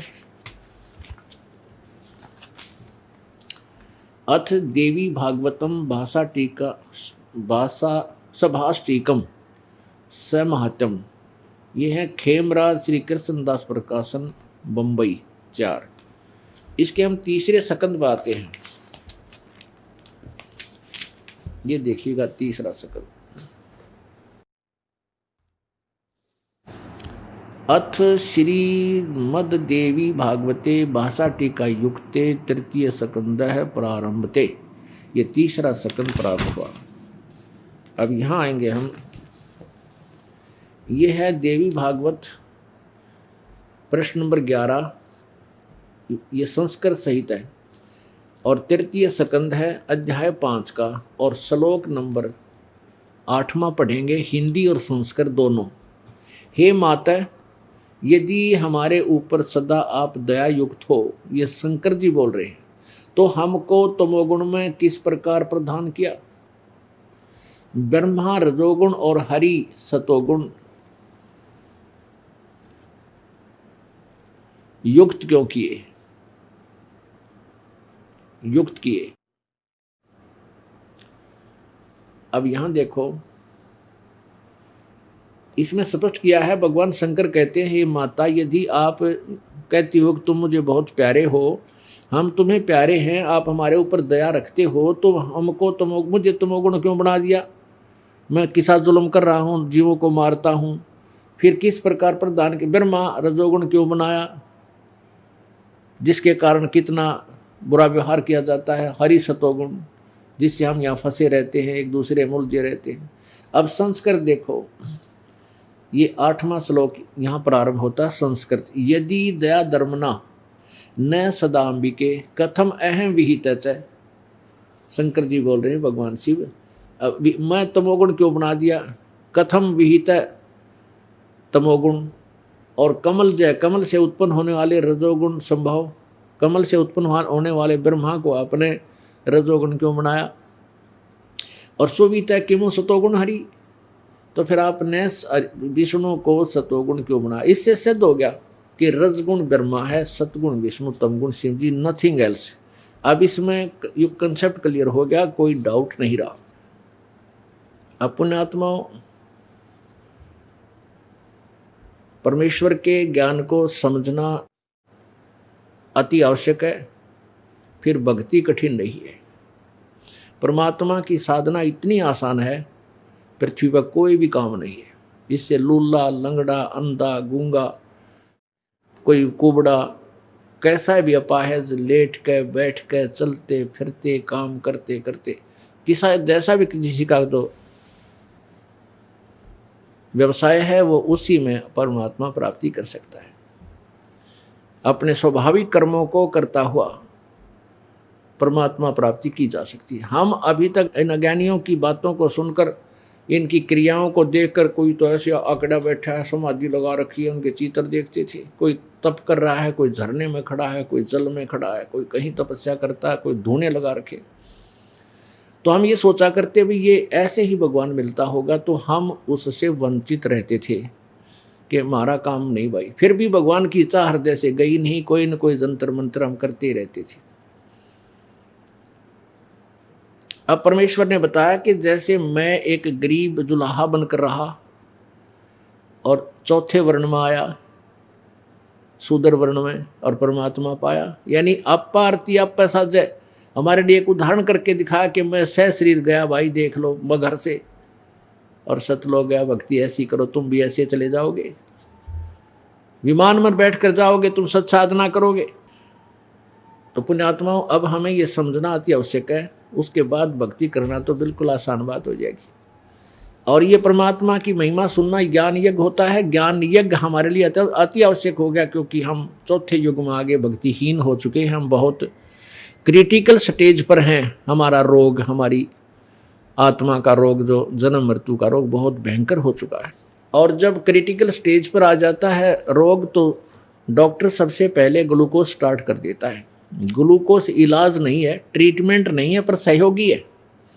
यज्ञ जो है ये ग्लूकोज है, जो हम 500 यज्ञ आपसे करवाते, ये अति आवश्यक आपके लिए, नहीं तो केवल नाम से भी बात बने नहीं। अब इतना आपके कर्म बिगड़ चुके हैं, आप इतने वीक हो चुके हैं, इतने कमज़ोर हो गए भक्ति में, पाप इकट्ठे कर करके। तो ये 500 यज्ञ करवाना आपसे अति आवश्यक। तो इन यज्ञ जो है ये अनुष्ठान कहते हैं। यज्ञ का अर्थ वैसे साधना, भक्ति। जैसे हवन यज्ञ, धर्म यज्ञ, यानी यज्ञ अपने अपने सेंटेंस के ऊपर अपना अपना अलग से उसका भाव रखता है। जैसे ज्ञान यज्ञ है, तो ये ज्ञान यज्ञ का फल आपको परमात्मा की महिमा सुनने से प्राप्त होता है। तो ये ग्लूकोज भी आपने चढ़वाना पड़ेगा। इस ग्लूकोज को भी चढ़ाएंगे और साथ में फिर वो मंत्र का जाप, जो रोग काटने की औषधि है, वो मंत्र वो अलग से होता है, वो ट्रीटमेंट अलग चलेगा आपका। तो वो सभी आपने सारे जो है ना, ये ट्रीटमेंट के सभी साधन अपनाने पड़ेंगे। तो ये ज्ञान सुनना आपके लिए अति आवश्यक है। इससे आपको ग्लूकोज यानी ज्ञान यज्ञ का लाभ भी हो रहा है, आपका ग्लूकोज चढ़ रही है। अब देखिएगा श्रीमद् भगवत गीता। अब हमने कहाँ से प्रारंभ किया था इसको? चौथे अध्याय के 5वें मंत्र से। ये चौथा अध्याय, अध्याय नंबर 4 का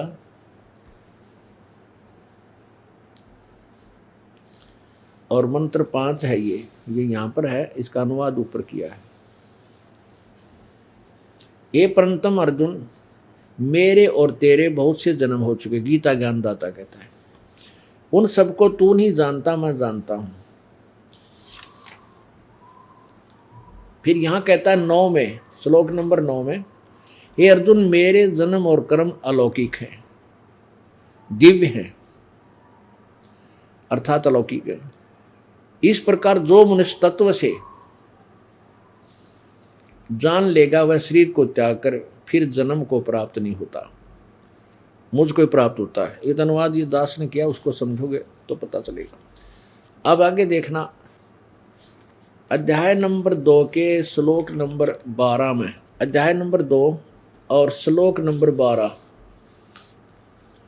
गीता ज्ञान दाता कहता है कि न तो ऐसा ही है कि मैं किसी काल में नहीं था, अथवा तू नहीं था, अथवा ये राजा लोग नहीं थे, और न ऐसा है कि इससे आगे हम सब नहीं रहेंगे।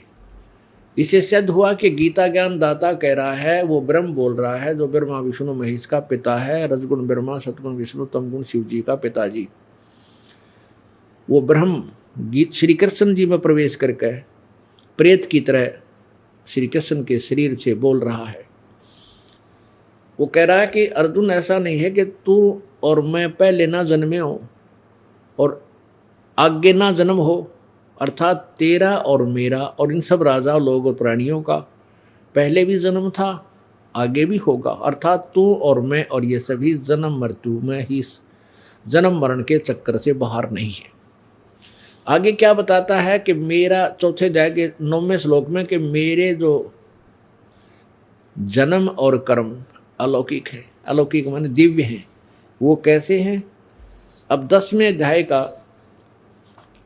प्रथम और द्वितीय श्लोक स्पष्ट करेगा। देखिए, अथ 10वां अध्याय, 10वां अध्याय है, 1 में क्या कहा है? श्लोक नंबर 1 में, हे माँ भाव, फिर भी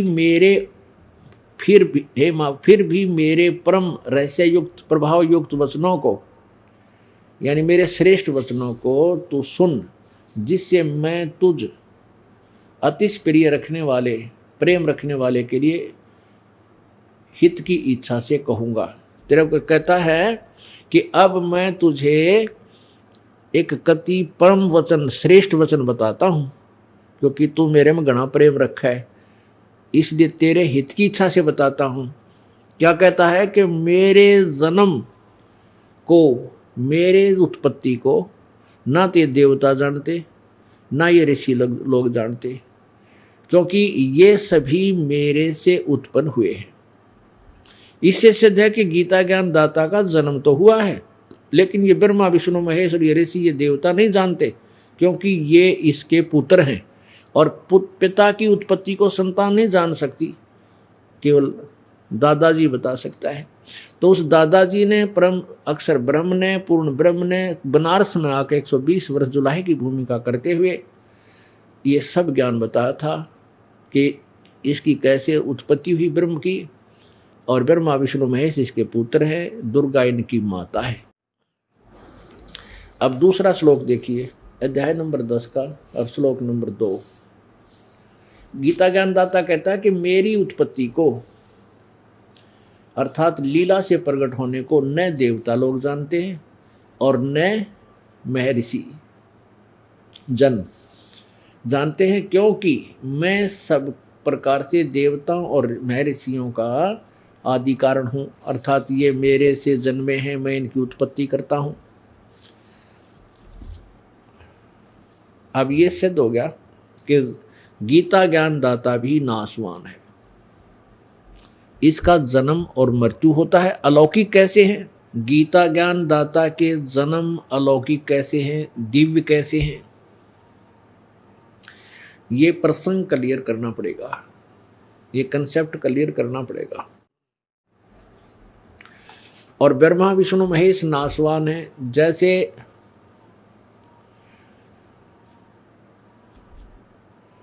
ब्रह्मा जी का एक दिन 1000 चतुर्युग का होता है,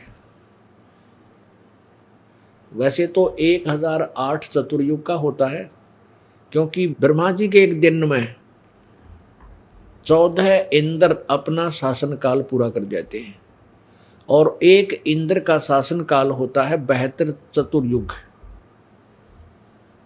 तो 72 गुना में 14 1008 होता है। इसको लमसम हम 1000 ही मान लेते हैं, ये चतुर्युग में गिना जाता है। ब्रह्मा रजगुण, श्री ब्रह्मा जी रजगुण का एक दिन 1000 चतुर्युग का, और इतनी ही रात्रि एक चतुर्युग में, यानी सतयुग, त्रेता युग, द्वापर युग और कलयुग में 43,20,000 वर्ष होते हैं। ये इसलिए ऐसे गिनती करते चलें तो हमारी काउंटिंग ही खत्म हो जाएगी, हमारे पास को डिजिट नहीं रहेगी उनको हम आगे बता सकें। इसलिए ब्रह्मा विष्णु महेश और ब्रह्म परब्रह्म की आयु की गणना करने के लिए कुछ अलग से पैमाना बनाया है, अलग से मेजरमेंट बनाई है। ब्रह्मा जी का एक दिन 1000 चतुर्युग का, यहां ध्यान रखना 1000 युग और 1000 चतुर्युग का डिफरेंस ध्यान रखना, क्योंकि परब्रह्म की जब हम आयु की गणना करेंगे उसमें चतुर्युग नहीं आएगा, उसमें केवल युग चलेगा। 1000 होगा तो 1000 का ही, लेकिन 1000 युग का दिन परब्रह्म का, अक्षर पुरुष का, और 1000 युग की रात्रि, चतुर्युग नहीं है वहां पर। गीता जी अध्याय नंबर 8 के श्लोक नंबर 16 में इसका प्रमाण है। उसमें चतुर्युग नहीं लिखा, केवल युग लिखा है, और इन अनुवादकर्ताओं ने अनुवाद कर दिया चतुर्युग, वो गलत अनुवाद किया, ज्ञान नहीं था। इन्होंने ब्रह्मा का वो दिन बता दिया, नहीं वो ब्रह्मण है, यानी बड़े भगवान, ब्रह्म से नेक्स्ट जो भगवान है वो है।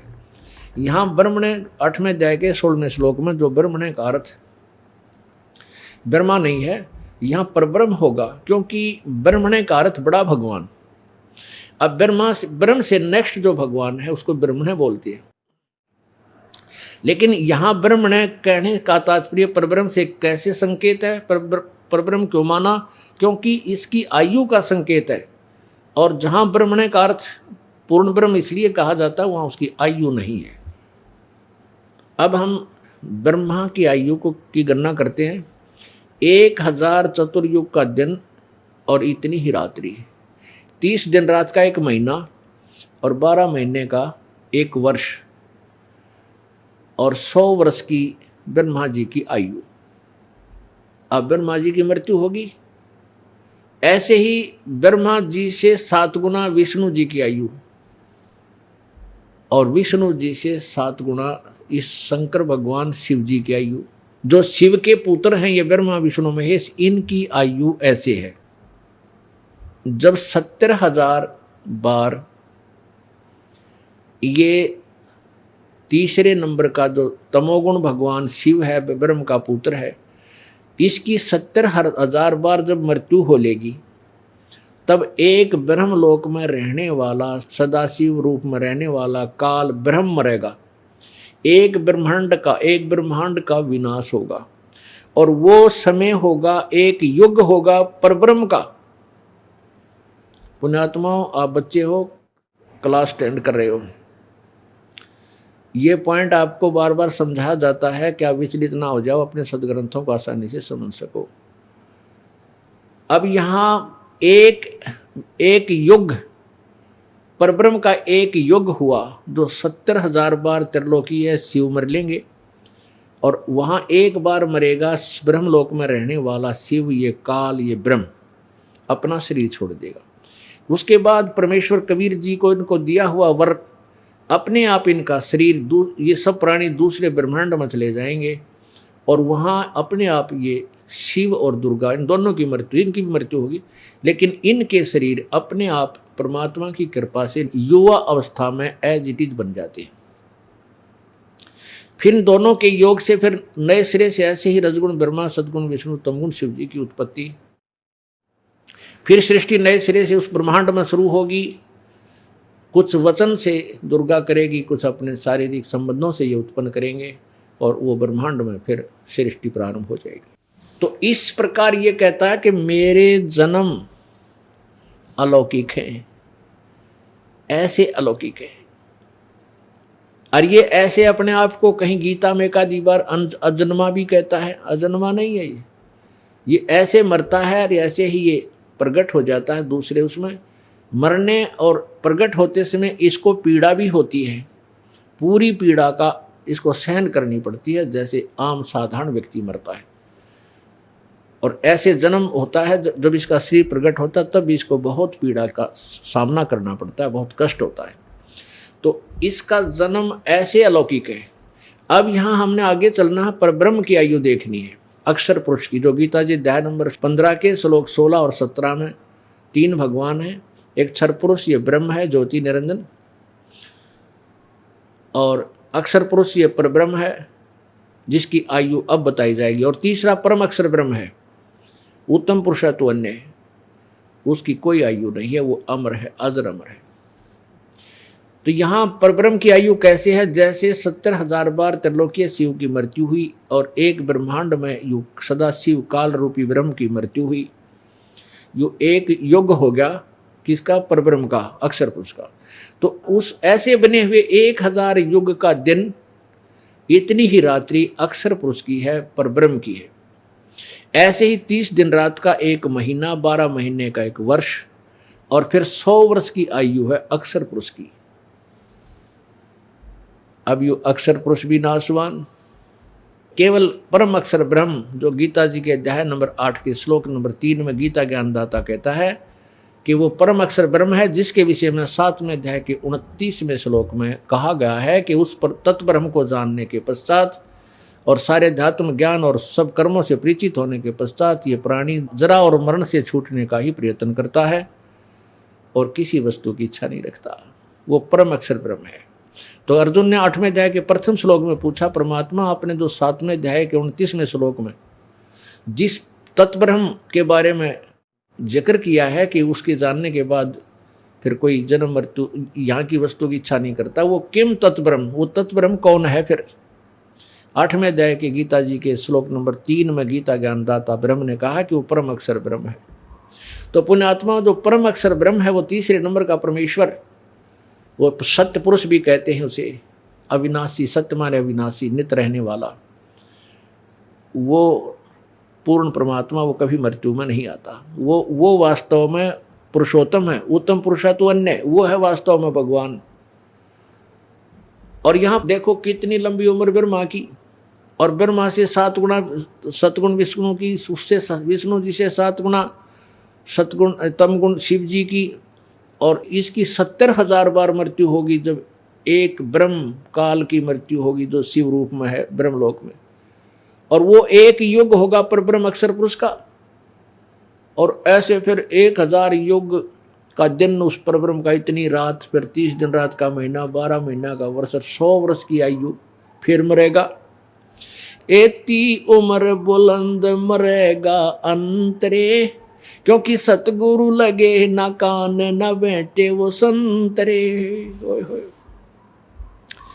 इतनी लंबी उम्र भी हो जाएगी तो भी मृत्यु होगी इन लोकों में। क्यों होगी? क्योंकि तुझे वो तत्वदर्शी संत नहीं मिला जिसके विषय में गीता जी अध्याय नंबर 4 के और श्लोक नंबर 34 में कहा है कि जो गीता अध्याय नंबर 4 के श्लोक 32 में जिस परमेश्वर की वाणी सच्चिदानंद घन की वाणी में लिखे हुए यथार्थ ज्ञान के विषय में जानकारी बताई है, उसको समझने के लिए, उस सच्चिदानंद घन ब्रह्म यानी पूर्ण परमात्मा की वाणी में लिखे ज्ञान को समझने के लिए, जानने के लिए तत्वदर्शी संतों की खोज कर, चौथे अध्याय के 34वें श्लोक में, उनको दंडवत प्रणाम करने से, कपट छोड़कर निष्कपट भाव से, सच्ची श्रद्धा से जब तू लग जाएगा, उनको प्रसन्न करेगा, तब वो तत्वदर्शी संत तुझे परम अक्षर ब्रह्म के बारे में, उस परमात्म तत्व के बारे में जानकारी देंगे। तो वो संत ना मिले तुम्हें, एती उम्र बुलंद मरेगा अंतरे, क्योंकि सतगुरु लगे ना कान ना भेंटे वो संतरे। वो संत ना मिले तुझे, इस करके इतनी लंबी उम्र भी तू प्राप्त कर लेगा तो भी तेरी जन्म मृत्यु बिरान माटी दुर्गति ज्यों की तो बनी रहेगी। अब पुण्यात्माओं, अब हम आगे चलेंगे। उस तत्वदर्शी संत की पहचान क्या है? गीता जी अध्याय नंबर 15 के श्लोक नंबर 1 में उस तत्वदर्शी संत की पहचान बताई है। पुण्यात्माओं, वस्तु कहाँ खोजे कहाँ, किस विद लागे हाथ, एक पलक में पाई ओ भाई भेदी ले लो साथ। पुण्यात्माओं, जैसे ये टीचर हैं, अध्यापक गण हैं, ये मास्टर कहलाते हैं। मास्टर का अर्थ होता है अपने विषय में कंप्लीट नॉलेज रखने वाला, संपूर्ण ज्ञान रखने वाला। अब हम जिन गुरुओं को, जिन ऋषियों को, महर्षियों को हम अपने आध्यात्मिक गुरु मानते थे, उनको अपने सिलेबस का कै ख भी याद नहीं था। पुण्यात्माओं, ये तो ऐसे अध्यापक थे, जब भारत स्वतंत्र हुआ उसमें अपने कोई भी किसी ने 2 क्लास पढ़ रखी थी, कोई थोड़ी बहुत नाम नूम लिखना जाने था, उनको भी टीचर लगा दिया। एक हमारे गांव का था, वो कद भी उसका 3.5 फुट होगा, गणित गणा मुश्किल तो 4 फुट का होगा। वो टीचर ला रखा अनपढ़ कति, और उसको पहली कक्षा का ही इंचार्ज रखा करते, क्यों बेरात कहेगा था को नहीं, वो ए आ कै ख सीख रहा था। दूसरी कक्षा का बच्चा चला जाता, अध्यापक समझ गए, अगदियो बताइए, मारूंगा कान पे, चल बाज जा, क्यों उसने बेरा ना था क्या का, चल। और अध्यापक तो डर गना लग गए, दोबारा फिर जाको ना। तो ये इसे थे हमारे टीचर, इन्हें गए का तो पता नहीं, इन्हें कैख है इन तो वो हमारे गाँव वाला मास्टर भी अच्छा था, वो ए आ तो जाने था, कैख है तो ठीक बताओ था। पर ये जो हमारे अध्यापक थे, गुरु थे, ये तो इसे भी ना थे, इन तो कित कैख है भी भक्ति का हमें नहीं बता पाए। ऊट पटांग हुआ बाई शरण पर इसे ज्ञान सुना सुना कर वो ये गुरु जी पाक रहे थे। तो गुरु इसको कहते हैं जो प्रत्येक ज्ञान को क्लियर करके, कंसेप्ट क्लियर कर दे और सिलेबस आधार हो उसका।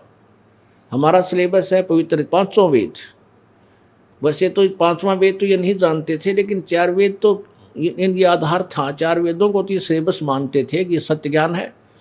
और पवित्र चारों वेद, पवित्र श्रीमद् भगवद गीता जी, पवित्र पुराण 18 पुराण, और ये पुराणों का ज्ञान, इन वेदों का ज्ञान ऐसा समझो जैसा चंद्रमा की रोशनी रात्रि में होती है। ये काम चलाऊ होता है। अंधेरे कति अंधेरे से तो भी अच्छा है, लेकिन इससे भी सोफी हमारा काम नहीं चल सकता। और पूर्ण परमात्मा का वो पांचवा वेद सच्चिदानंद घन की वाणी, वो समझ लो सूर्य का प्रकाश है। और जब आपके समझ में ये तत्व ज्ञान आ जाएगा, ये तत्व ज्ञान का प्रकाश आपके हृदय में हो जाएगा, उस समय ये वेदों का ज्ञान इतना फीका हो जाएगा जैसे तारा मंडल बैठकर, यानी अन्य ज्ञानों से वेद ज्ञान श्रेष्ठ माना जाता है। और तो उस ये चारों वेदों का ज्ञान और पांचवें वेद सच्चिदानंद घन की वाणी के सामने, उस सूर्य रूपी सच्चिदानंद घन की वाणी पांचवें सूक्ष्म वेद के सामने, ये वेदों और गीता जी का ज्ञान इतना फीका नजर आएगा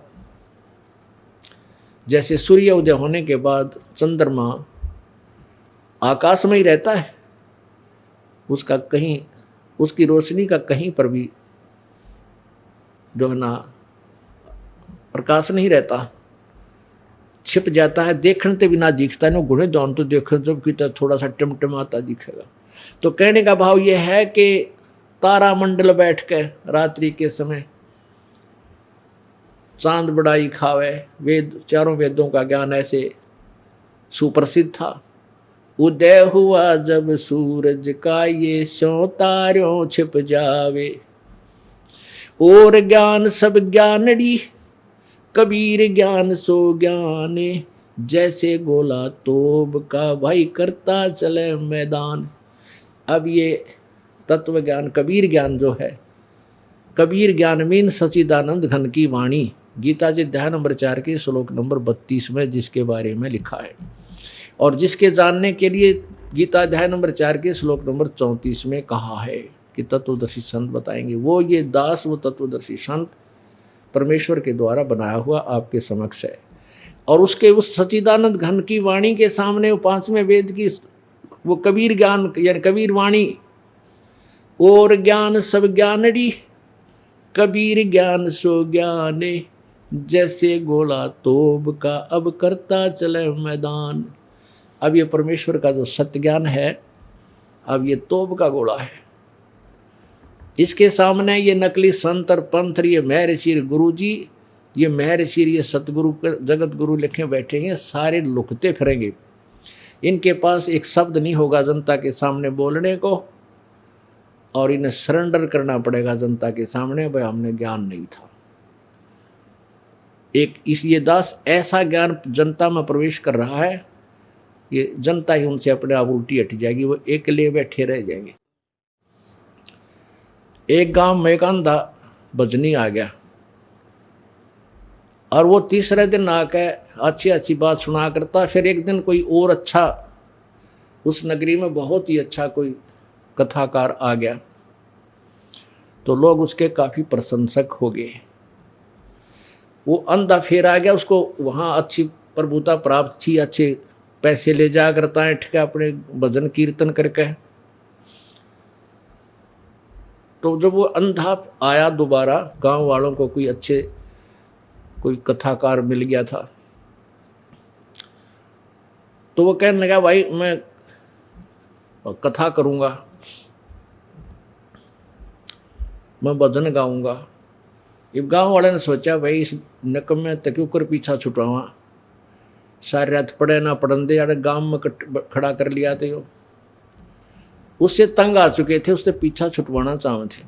उसको गांव से बाहर ने बोले चल गुरुजी आपकी जनसभा में बहुत गणे आदमी आएंगे, और दूर गामा ते भी जिक्र कर दिया हमने, और यहाँ जगह थोड़ी है बाहर बनी में, गांव से बाहर खाली स्थान है, वहाँ करेंगे, करावांगे तेरा भजन कीर्तन। बोला बहुत अच्छी बात। फिर तो वहाँ जाके एक खरड़ बिछा दिया। खरड़ बोल रहे हैं दरी जैसे, देसी भाषा में खरड़ होया करता, आजकल या दरी होती है ऐसा, नीचे यानी मैट बिछा दिया, और वहाँ ने बोले ले गुरुजी हो जा शुरू, और देख जनता बहुत आ गई है, अपना लाग्या रहिए, और बोल लगा कोई नहीं, बड़ी शांतिपूर्वक तेरा सत्संग सुनेंगे। बोला अच्छा भाई, बड़ी अच्छी बात। वो लगा रहा, 1 घंटा हो गया उसने बांटते ने। इतने में एक रास्ते चलता आदमी आ गया। वो कहने लगा रहा गाने वाले, ओ गाने वाले, वो अपना गा रहा था, सब ने बोला रहा गाने वाले मेरी बात सुन। तो चुप हो गया अंधा, भाई बोल क्या बात है। कहने लगा भाई मैंने उस गांव में जाना है, यो रास्ता ठीक है मेरा। तो अंधा बोला रहा निकम्बे, अरे इतना देश बैठा सत्संग सुन रहा, तेने मैं पाया पूछने। वो बोला तेरा फूफा बैठा, अरे कौन है, कोई भी कोई ना, एकला बंडे थोड़े पेड़े, अगे एकला भोकन लाग रहा, यहाँ कोई भी ना बैठा, अंधे। जब दे गाड़ून गाँव वाला ने थारा नाश जाइयो, तुमने न्यू कर दिया। तो एक दिन इन गेला न्यू बढ़ेगा, इन संता गेला बड़ा, कोई बैठा नहीं पाओगे इनके पास। वो दिन दूर नहीं है, बहुत निकट आने वाला है। बोलो सतगुरुदेव। नमस्कार सर। सत साहिब सर। सर क्या नाम है आपका? मुझे दास का नाम जगदीश दास। कहाँ से आए सर आप? सर मैं एमपी गुना से आया हूँ। संत रामपाल जी महाराज से नाम दीक्षा कब ली आपने? संत रामपाल जी महाराज जी से नाम दीक्षा 22/9/2013 को ली दास ने। संत रामपाल जी महाराज से नाम दीक्षा लेने से पहले क्या आप कोई भक्ति साधना करते थे? जी, संत रामपाल जी महाराज जी से नाम दीक्षा लेने से पहले दास ब्रह्मा विष्णु शिव जी दुर्गा गणपति एवं सभी देवी देवताओं की भक्ति किया करते थे। नव दुर्गा जी का व्रत किया करते थे, शिवरात्रि को उपवास व्रत किया करते थे, और सभी तरह के सुंदरकांड किया करते थे। मंदिर में सुंदरकांड करने जाया करते थे, सभी तरह के व्रत उपवास किया करते थे। तो सर देवी देवताओं की इतनी भक्ति की, 9 दुर्गों के इतने व्रत किए, उनसे आपको क्या क्या लाभ हुए? उनसे लाभ तो कुछ नहीं हुआ। मैं मंदिर में जब सुंदरकांड करने के लिए जाते थे तो वहाँ से हम गांजा लगाना और सीख गए। वो गांजा पीते थे, गांजा पीने के बाद सुंदरकांड करते थे। इससे पहले भी हम नशा तो सभी करते थे, और वहाँ से गांजे की शुरुआत और हो गई। नशा करते करते हम यहाँ तक हो गए कि मेरा वजन मात्र 46 किलो वजन रह गया था। यही भक्ति करते करते मेरे चाचा जी का सन 2011 में शांत हो गए मेरे चाचा जी। ये भक्ति करते करते तो मेरे मन में इस बात का एक जगह बनी रहती थी। बार बार सोचा करता था कि इस भक्ति को करते करते कि मेरे चाचा जी नहीं रहे, ये कैसी भक्ति है। वो जबकि रामायण जी भी पढ़ते थे, वो सब करते थे। तो सर फिर आप संत रामपाल जी महाराज की शरण में कैसे आए? संत रामपाल जी महाराज जी की शरण में हम, जब मैं घर पर रहता था तो बीड़ी सिगरेट जर्दा सुपारी गुटखा दारू पीना मांस खाना सभी विकार मेरे अंदर थे। मैं ताश खेलता था। कई बार मेरे पिताजी ने मेरे पैर भी पड़े हैं कि बेटा तू दारू छोड़ दे। बहुत तरह तरह से समझाया, लेकिन मुझे एक आदत नहीं छूट रही थी। उस कारण से मुझसे कोई नशा नहीं छूट रहा था। तो पिताजी ने डांट फटकार लगाई। डांट फटकार के कारण मैं गुनाह आ गया। मैंने छोटा मोटा मूंगफली का काम करना चालू किया। मूंगफली का काम करते घनश्याम जी हैं, एक घनश्याम जी राठौर हैं जो सकतपुर रोड पर रहते हैं, उनका मकान का काम लगा था। वहाँ पे हम बैठ कर गांजा पीने लगे। गांव पे गांजा पीते थे, वही गांजा गांव पे वहाँ पे पीने लगे गुना। गांजा पीने के बाद हम 10-12 लोग वहाँ पे बैठने लगे। हर रोज़ शाम को गांजा पीते थे। एक रोज़ एक जय गुरुदेव वाले भैया हैं जिनका नाम दयाराम ओझा है, जो छावनी गुना में रहते हैं। उनने एक निगरा के विषय में एक बात करी कि जो एक निगरा पे जो पाप है जो धरती में किसी प्राणी के ऊपर नहीं है। निगरा क्या होता है? कि निगरा वो होता है जिसका कोई गुरु नहीं है। मुझे इतना ज्ञान नहीं था कि गुरु क्या होता है क्या नहीं होता। मैंने तो वो सुना था कि गुरु नाम दीक्षा दिलवाते हैं, जो बहन भैया बना लेते हैं, गुरु जो नाम दीक्षा दिलवाते हैं वही गुरु होते हैं। मैंने यही सुना रखा था। तो इसके बाद हमारे मन में एक प्रेरणा जागी कि अपन गुरु बनाएं। गुरु बनाने पर जब एक घनश्याम जी जो राठौर जी हैं, उनके गांव पे एक राजू सेन थे। वो राजू सेन जी गांजा पीते थे बहुत ज़ोर से। वो राजू सेन जी एक पुस्तक लाए थे, सतलोक आश्रम बरवाला संत रामपाल जी महाराज जी का जहाँ हिसार जिला में आश्रम है, वहाँ से ज्ञान गंगा पुस्तक लेके आए थे। तो हमारे मन में विचार थी पूर्ण गुरु के विषय में जानने की। तो पूर्ण गुरु की वो पुस्तक लेके आए थे। तो उस पुस्तक में हमने क्या देखा कि उस पुस्तक में ब्रह्मा विष्णु शिव के माता पिता की जानकारी थी, माता दुर्गा के पति की जानकारी थी, जो हमारे अंदर कुछ कसक थी उस सभी प्रश्नों की उनकी उस पुस्तक के अंदर जानकारी थी। जब हमने वो पुस्तक हमारे पास आई तो वो पुस्तक भी पढ़ते रहे हम, और जो दयाराम जी ओझा थे उनकी जो जय गुरुदेव की पुस्तक थी हमने कुछ समय तक वो भी पढ़ी, और एक दो बार हम उनके छोटे घर पे जो सत्संग होता है उसमें भी गए। तो मैंने मेरे मन में एक धारणा बना ली कि मैं जय गुरुदेव जी से नाम दीक्षा लूँगा। लेकिन ज्ञान गंगा पुस्तक पूर्ण तरीके से और भी पढ़ी तो उसमें पाया कि ब्रह्मा विष्णु शिव के कोई माता पिता हैं। अभी तक मैंने सभी पंथों में सभी धर्म गुरुओं के मुँह एक ही यही सुना है कि कोई ब्रह्मा विष्णु शिव के माता पिता नहीं है, और ब्रह्मा विष्णु शिव ही सर्वेश्वर हैं, महेश्वर हैं। पर मन के अंदर एक कसक जगी। कसक क्या जगी, पहले तो मैं जो पुस्तक लाए थे भैया उनसे नाराज हुआ, उनसे कहा कि आप कहाँ से लाए हो ये पुस्तक, आपने कैसे बना ली, क्या कर लिया, तुम ब्रह्मा विष्णु शिव के माता पिता बताते हो, तुम तो नास्तिक हो। जब ये गुस्सा करते करते उनने कहा भगत जी आप पुस्तक अगर आपको बुरी लग रही है हमारी हमको दे देना, कोई हमने आपसे पैसे नहीं लिए हैं, आप एक बार उस पुस्तक को पढ़ें। तो जो घनश्याम जी थे वो और हम एक रोज़ ज्ञान गंगा पुस्तक पढ़ रहे थे।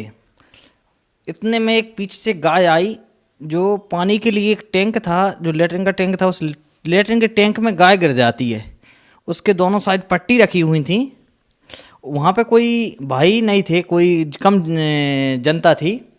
तो हमने मन में एक सोच आया, विचार आया कि ऐसा ना हो जो गाय मर जाए जब नीचे ऊपर जा रही है, ऐसा ना हो कि कल अगर हम कहेंगे जो गाय अपने आप गिरी है तो कोई नहीं मानेगा, सब यही कहेंगे कि इन लोगों ने गाय को भगाया होगा तो इसलिए गाय गिर गई, तो हम परेशान हो जाएंगे। बहुत ज़्यादा हम परेशान हो गए। तो जो घनश्याम जी राठौर जी थे वो तो भाइयों के लिए लिवाने के लिए चले गए कि इस गाय को उठाना है, और मैं ये सोचने लगा कि ये गाय नीचे ऊपर जा रही है, इसका क्या होगा। तो मुझे अचानक से ज्ञान गंगा पर मेरी नज़र पड़ती है, और ज्ञान गंगा के पहले पेज पे ही संत रामपाल जी महाराज जी का फोटो आता है। उस फोटो को देखकर मैं प्रार्थना करता हूँ कि हे संत रामपाल जी महाराज, मैंने सुना है कि आप परमात्मा के अवतार हैं। आज जो इस ये गाय गिर गई है, हम पर इतनी कृपा बख्शो कि इस गाय ना मरे, नहीं हम पे ये दुनिया वाले गौ हत्यारा कहेंगे। तो इतना सोचते ही मेरे मन में एक विचार आता है, एक झनकार सी आती है मेरे कान में कि इस चेरी को इस गाय के नीचे लगा दो और इस चेरी पर बैठ जाओ जो बांस की होती है। मैंने उस गाय के नीचे उस चेरी को लगाया और एक साइड से मैं बैठ गया तो गाय वो पानी में अथफर हो गई और वो नीचे ऊपर जाना उसका बंद हो गया। इतने में जो घनश्याम जी आ गए, फिर हमने उस गाय को निकाल लिया काफ़ी परेशान होने के बाद।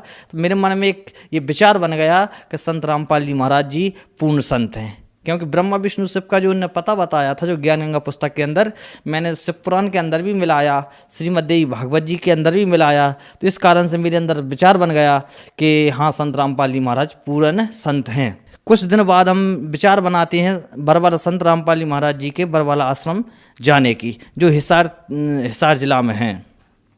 वहाँ पे हम जाते हैं, नाम दीक्षा ले ली। तो सर संत रामपाल जी महाराज से नाम दीक्षा लेने के बाद हमने बहुत से संत रामपाल जी महाराज के शिष्यों से सुना है कि उन्हें बहुत से लाभ प्राप्त होते हैं, तो क्या आपको भी कोई लाभ प्राप्त हुए? मुझे सबसे बड़ा लाभ तो ये मिला, पहली बात तो मेरे जो 5 नशा थे वो पूरी तरीके से नशा छूट गए हैं। उस समय मेरा 46 किलो वजन था, आज परमात्मा की दया से मैं हष्ट पुष्ट हूँ, आज मुझे कोई परेशानी नहीं होती। उस समय मैं बैठता था मेरी दोनों आंखें मुछ जाती थीं, आज मुझे कोई थकावट महसूस नहीं होती। पहला लाभ तो ये हुआ। दूसरा लाभ ये हुआ सर, मेरे हृदय में जहाँ पे कुछ दर्द उठता था तो अब वो दर्द भी नहीं उठता, दर्द भी पूरी तरीके से साफ है। पत्नी है, उन पत्नी के लिए ज़्यादा तबीयत ख़राब रहती थी, सोती रहती थी, कुछ भूत प्रीत का चक्कर भी था। तो हमने नाम दीक्षा लेने के बाद मालिक के जहाँ पे प्रार्थना लगवाई फ़ोन पे कि मालिक जी ऐसी ऐसी प्रार्थना रहती है, तो उन्होंने बताया कि पत्नी के लिए नाम उपदेश दिलवाएं। तो हमने पत्नी के लिए नाम उपदेश दिलवाया। उस दिन से वो भी पूर्ण तरीके से ठीक हैं और हमें भी बहुत सारे लाभ हुए और मालिक का आज ज्ञान से परिचित हो गए हैं। सर आपने बताया कि आप संत रामपाल जी महाराज की शरण में आए और आपका नशा छूट गया। आज पूरे विश्व में नशा बुरे तरीके से फैला हुआ है और सरकारें, एनजीओस और बहुत सारी संस्थाएं इस नशे को छुड़वाने के लिए बहुत से प्रयास करते हैं, लेकिन ऐसा नहीं हो पा रहा है। संत रामपाल जी से आपको ऐसी कौन सी दवाई मिली जिससे आपका नशा छूट गया? जी सर, जब मैं सुंदरकांड में जाता था उसमें बोला जाता था, गम्मत होती थी, गम्मत में सुना था मैंने, कहा करते थे कि सदा भवानी दायनी सन्मुख रहें गणेश, 5 देव रक्षा करें ब्रह्मा विष्णु महेश। सर तो मुझे 5 देव का नाम तो सुना था मुझे, लेकिन 3 देव सुनने में आते थे कि ब्रह्मा विष्णु महेश। लेकिन संत रामपाल जी महाराज जी से दीक्षा लेने के बाद मैंने पाया है कि 5 देव उन्होंने बताए हैं कि जो 5 देव अपने शरीर में वास कर रहे हैं, किसी अन्य चीज़ में नहीं है। जहाँ जीव है शरीर में, वहाँ 5 देव वास कर रहे हैं। एक चीज़ और सुनी थी मैंने, जो रामायण जी के अंदर एक चौपाई आती है जो हर समय हिंदू भाई बोलते हैं, सब भाई बोलते हैं, मंगल भवने अमंगल हारी, द्रवहंस दशरथ अजर बिहारी। तो मैं एक मन में एक विचारधारा बनाता था कि इसका क्या अर्थ बनता है, लेकिन मुझे संत रामपाल जी महाराज जी की दया से प्राप्त हुई जानकारी के अनुसार उन्होंने समझाया कि मंगल यानी शुभ, भवन यानी शरीर, ये शुभ करने के लिए शरीर मिला है और इससे अमंगल कार्य कर रहे हैं। अमंगलहारी द्रवहंसो, जिसने ये शरीर दिया है, दशरथ जिसने 10 इंद्रियां हैं साथ में, दशरथ अजर बिहारी, वे परमात्मा खुद आपको लेने के लिए आएंगे। इस शरीर को शुद्ध रखें, जबकि हम भक्ति भी करते थे, इस शरीर को हमने शुद्ध भी नहीं रखा था। आज पूर्ण संत रामपाल जी महाराज जी की दया से कोई बीड़ी सिगरेट जर्दा सुपारी को हाथ भी नहीं लगाते। जो संत रामपाल जी महाराज जी मंत्र देते हैं सदग्रंथों के अनुसार, उन मंत्रों में इतनी शक्ति है कि उन मंत्रों के जाप करने से आसानी से सभी नशा छूट जाते हैं। और जो संस्था हैं और धर्मगुरु हैं, इनके पास ना तो ऐसी कोई शक्ति है, ना ऐसा कोई मंत्र है सदग्रंथों से प्रमाणित जिससे कोई नशा छूट सके। एक संत रामपाल जी महाराज जो 4 वेद, 6 शास्त्र, 18 पुराण, 11 उपनिषद से ज्ञान दे रहे हैं, उनके मंत्रों में इतनी शक्ति है, उनके मंत्र जाप करने से सभी नशा विकार पूरी तरह से छूट रहे हैं। तो सर, जो भक्त समाज आज आपको देख रहा है, आप उन्हें क्या संदेश देना चाहोगे? वैसे सर, मैं संदेश देने वाला होता तो कोई नहीं हूँ, लेकिन मैं अपने आप में एक विचारधारा बनाता हूँ, सोचता हूँ कि जिस तरीके से संत रामपाल जी महाराज जी के शरण में आने से मेरे नशा विकार छूट गए हैं, भारत की युवा पीढ़ी आज पूरी तरह से नशे की तरफ चल रही है। भारत की युवा पीढ़ी को मैं एक संदेश देना चाहूँगा कि संत रामपाल जी महाराज जी का ज्ञान समझें।